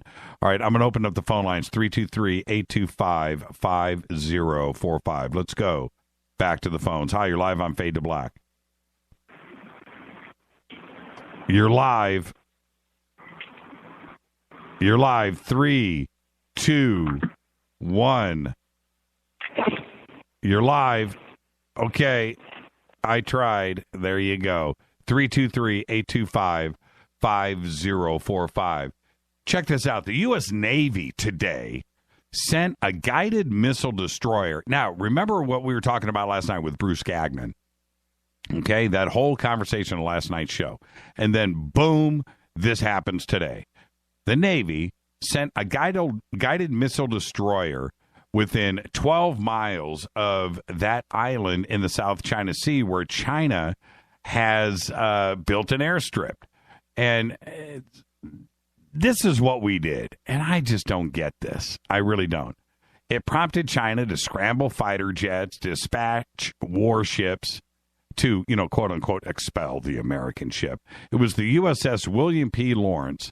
And we are saying we exercise the right of innocent passage while transiting inside 12 nautical miles of Fiery Cross Reef. Now, it's a guided missile destroyer. There's nothing innocent about transiting inside of 12 nautical miles with a guided missile cruiser. All right? You are just trying to provoke something. And then we came back and said, under the United Nations Convention, the law of the sea, 12 nautical miles is considered the limit at which a nation's rule extends off its shores. The law of sea defines innocent passage as a transit in which a ship does not conduct any military, commercial, or research activities. It's a guided missile cruiser. The Pentagon statement said that the U.S. did not notify any of the countries involved about the destroyer's transit in advance. We're lucky that thing didn't get fired upon. Hi, you're live on Fade to Black. Okay, there you go. Let's go to the next caller. Hi, you're live on Fade to Black. Yeah, hi. Hi, you're live right now. Oh, okay. Sorry about that. Yeah, I just got off work. I missed the interview with John. I listened to his interview last night from the 90s with Art Bell, and it blew my mind. So I can't wait to listen to your guys' interview. But I was just curious, did you guys talk to him at all about the Tom DeLonge's Secret Machines project? We've got, there is, I'm going to say this about that really quick. We may be doing something on that on a show in the next week or two. Okay. Oh man, that is great to hear. Because I've just been, captivated by that ever since I heard that interview with George Knapp a couple months ago. So yeah, absolutely. And like I said, we're working on that right now. All right. Okay. Just thanks for letting me on. Yeah. Thank you so much. Hi, you're live on Fade to Black. Hey, how you doing, brother? Yes, yes, sir. I'm John from Los Angeles. I was just wondering about when he said they had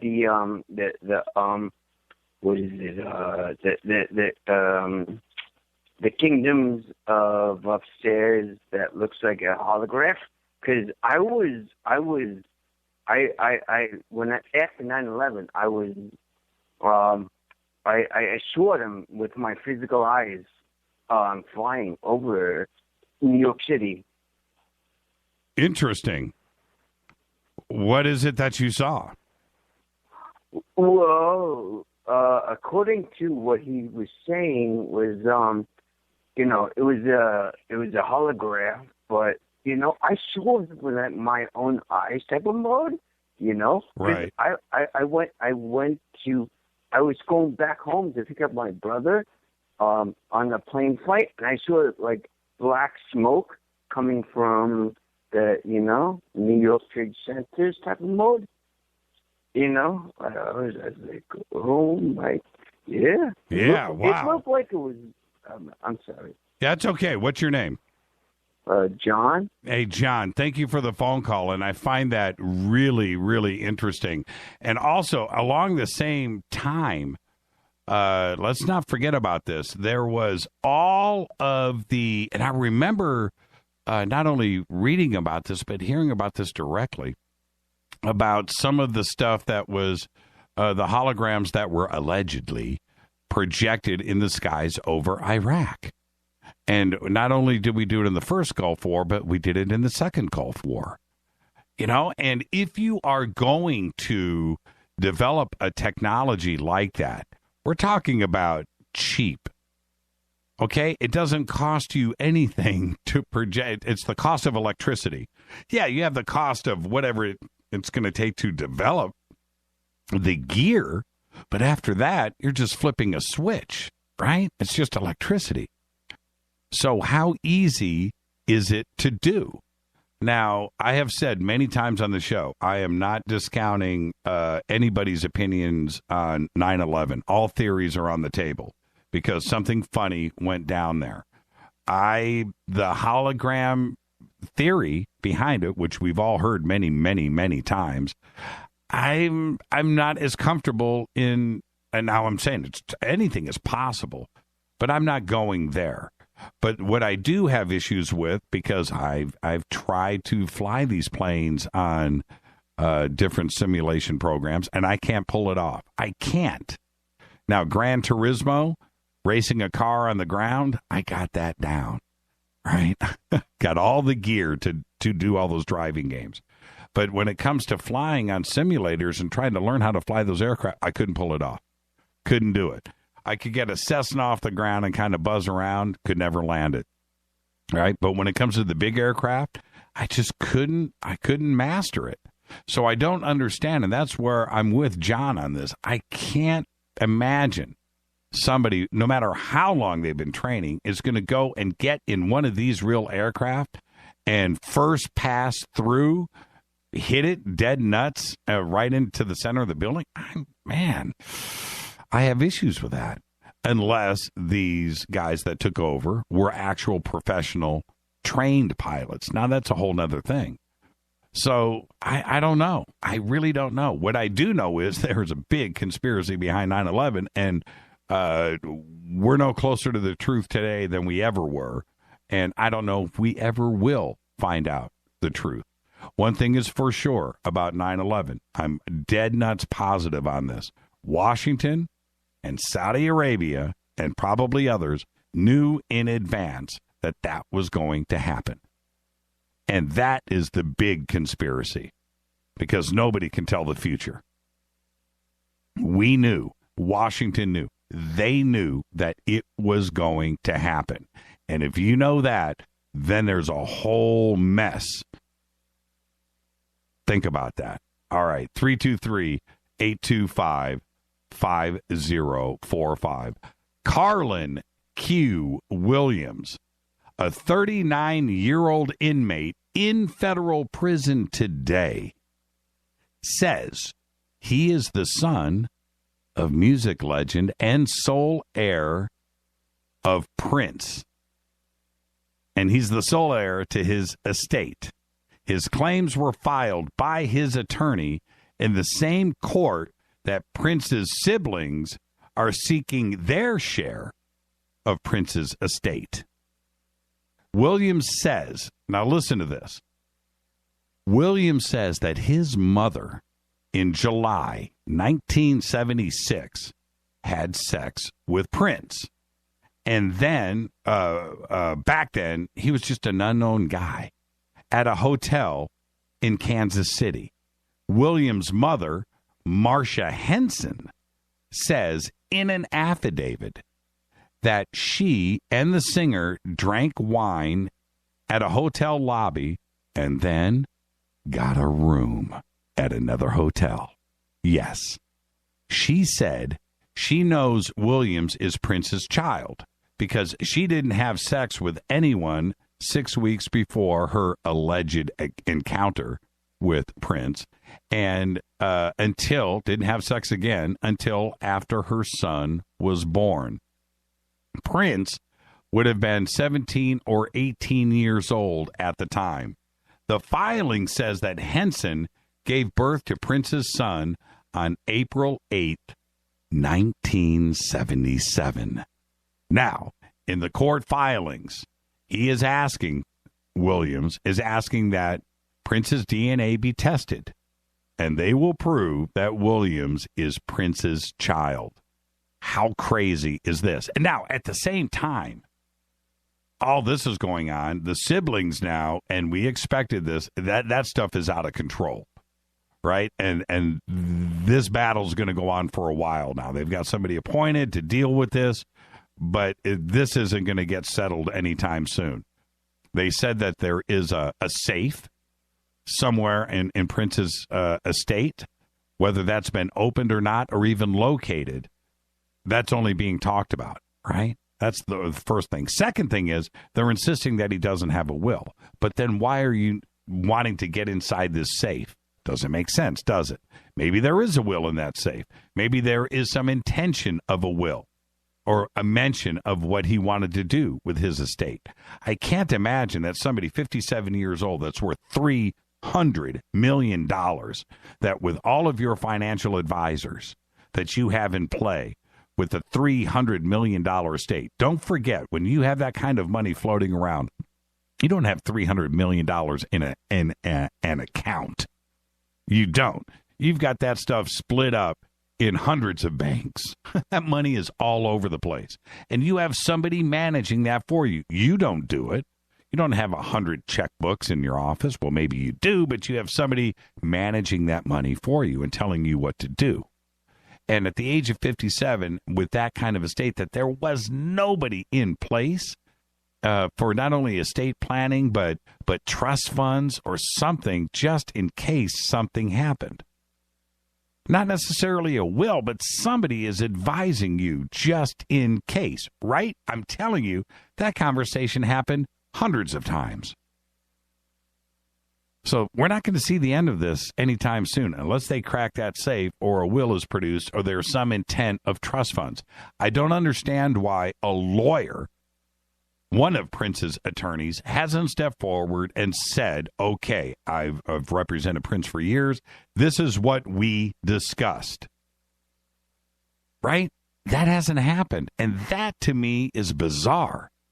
Now, Williams, this alleged son of Prince, and he would be the sole heir. That's the crazy part. Right now, he's serving 92 months in a Colorado federal prison for possession of a firearm by a felon. But you never know what this DNA is going to prove. And what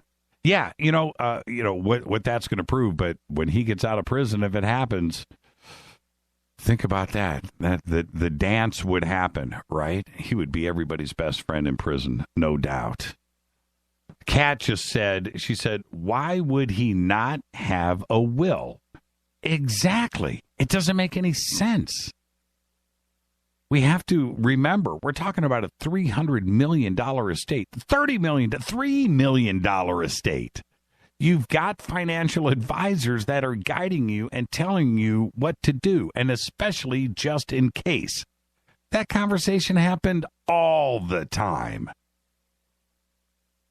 It's funny. It's really, really funny. Man, I'm loving everybody's comments here in Twitter. And Les just said, may the man rest in peace. Haven't I said this from the beginning? Man, his body is still warm. Unbelievable. All right, well, here we go. And if you haven't seen these pictures of this, if you go to our Facebook page, you can check this out.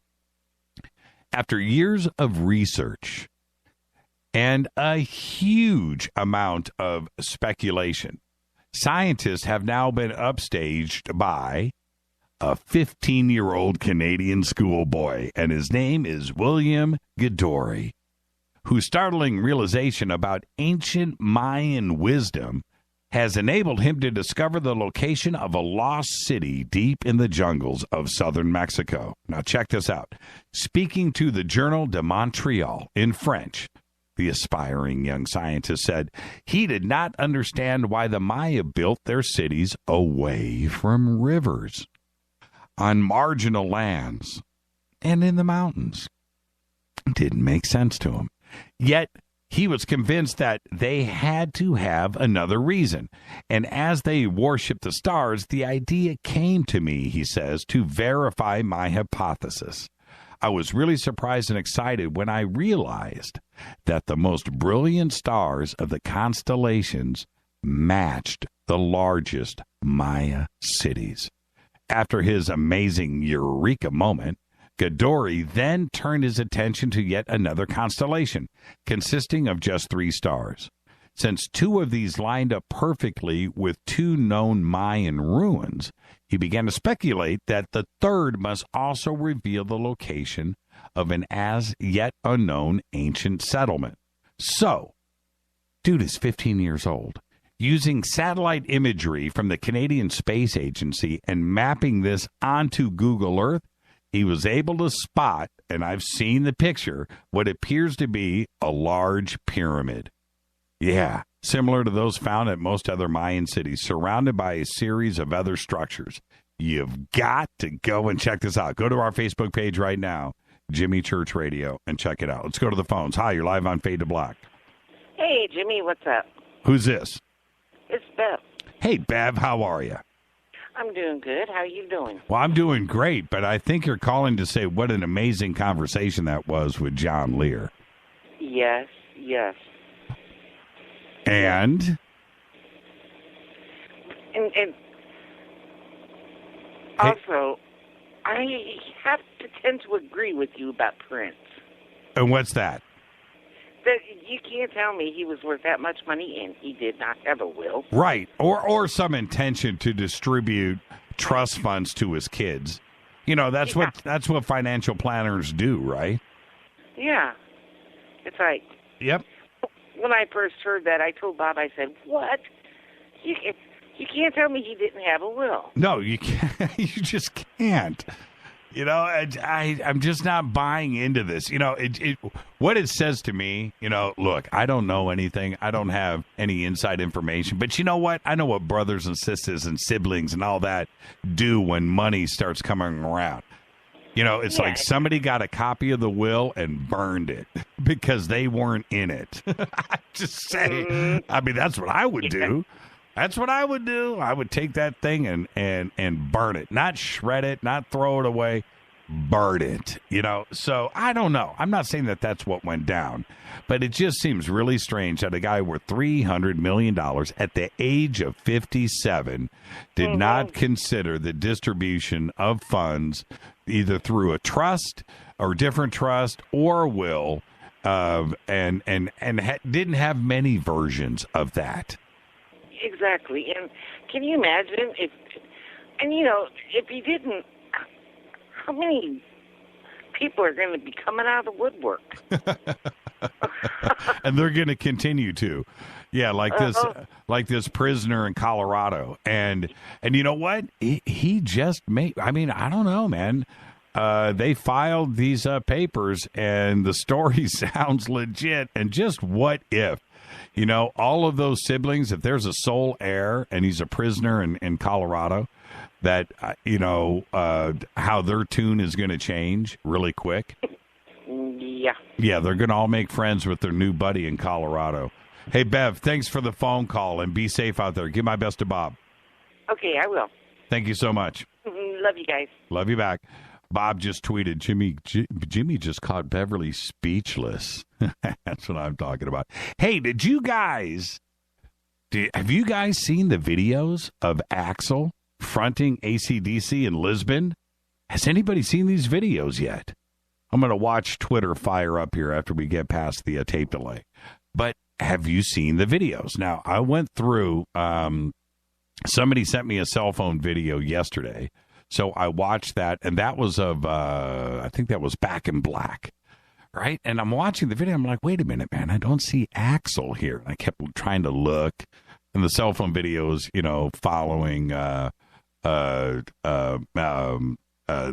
band around, right? It was just a full motion video. And so anyway, I was going to say Angus, following Angus around the stage. And but Axl sounded pretty good. And I knew it was going to be like that. I mean, it sounded pretty good. And I think they made the right choice. So anyway, have you seen the new videos, the professional stuff that has been circulating? Kat says she hasn't seen them. Okay. I've seen 3. And I've seen 4 if you count Back in Black. But this is it. Are you ready? Are you ready, Kat? Are you ready, world, if you haven't seen the videos yet? Axl has got a leg brace on, and he's sitting in a chair. Yeah, he's sitting in this throne. It's this padded leather chair. That okay, yeah, that's that one, Mark. But you need to. I know everybody's freaking out. So he's sitting in this chair, and it's up. It's a stand that they've rolled out on stage. It's kind of like a wheelchair. There's wheels on it, but it's got all of this metal fabrication work around the bottom of it. Looks pretty cool. On the front of the chair is a set of horns, devil horns, that he's got like towels wrapped over. He's got this leg brace on, and the leg brace is supported up by this thing that's holding his leg in place. And it almost looked to me, as Axl is singing, and he's trying to get into it and everything, and he is. He's doing great. It sounds great. It sounds amazing. I'm not going to say that it's not. It sounds great. But it looked to me like his leg was strapped in that chair. In other words, if he wanted to get up and stand, it wasn't going to happen. Okay? He stayed in the chair. It was pretty bizarre to watch because you know Axl and his moves and things. He was denied all of that. But the pipes and the way that it was done and the way that it sounded and the look and the stage and Lisbon and everything was pretty amazing. And Axl, this isn't a gimmick. It's not a gimmick. It's not what everybody was thinking. This is going to be just a load of crap. I'm not saying that at all, man. I'm telling you right now, Axl sounds great. Oh, who posted this? Yes, there you go. All right, there it is. And let me retweet this really quick so everybody can see what I'm talking about. So in this picture, there it is. I just tweeted it out. See the devil horn? See the stand? See the towel on it? Okay, see the metal structure down there at the bottom? That's probably a foot thick. This is right on the stage. You can see his foot in the brace. He's got his pant leg cut off, and that brace goes all the way up to his knee. And it looks to me, this is what it looked like to me, like his leg was strapped to that chair. Might not have been, but what I didn't see was his left leg move. It never, not a millimeter. That baby is clamped down tight. But Axl sounded great. Shaved, clean shaven, as you can see. He's got his cowboy hat on, and he sounded great. Sounded absolutely fantastic. You should go out there and check it out. All right, let's see. Where am I at? Tomorrow night, Linda Moulton Howell's going to be here. And what we're going to talk about tomorrow night with Linda, she's got new research that she's got on the Sphinx. We're going to talk about that. There's 4 or 5 other projects that she's working on. We're going to talk about that as well. And we're going to talk about a presentation that she's going to be doing out at Contact in the Desert. Then, after Linda, tomorrow night, Victoria and Paul are going to join us from Contact in the Desert. And we're going to talk about all of the special events that they're going to be doing out there at Contact, some of the changes that they've made. They've made some enormous investments into the facility and the compound out there that is the Joshua Tree Retreat Center, and all of those exciting changes that are going on out there. All right, so that's our show tomorrow night. It's going to be great. And then, of course, Thursday is Fader Night. Open lines all night long with John Rappaport and his No More Fake Newsroom. I want to thank John Lear going the distance tonight. An absolutely brilliant show. Thank you so much. Fade to Black's executive producers, Rita Kamarian. Shows produced by Hilton J. Paul, Mark D. Kovar, LJ3, Renee, Mark Dunbar, Jonas. Thank you, Dennis. Thank you, Bob. Announcers are Steve Harder, Gene Vito, and Mark D. Kovar. Fady by Dale. Webmaster is Drew, the Geek. Music, Doug Aldrich. Intro, Spaceboy, spaceboymusic.com. Fade to Black is produced by KJCR for the Game Changer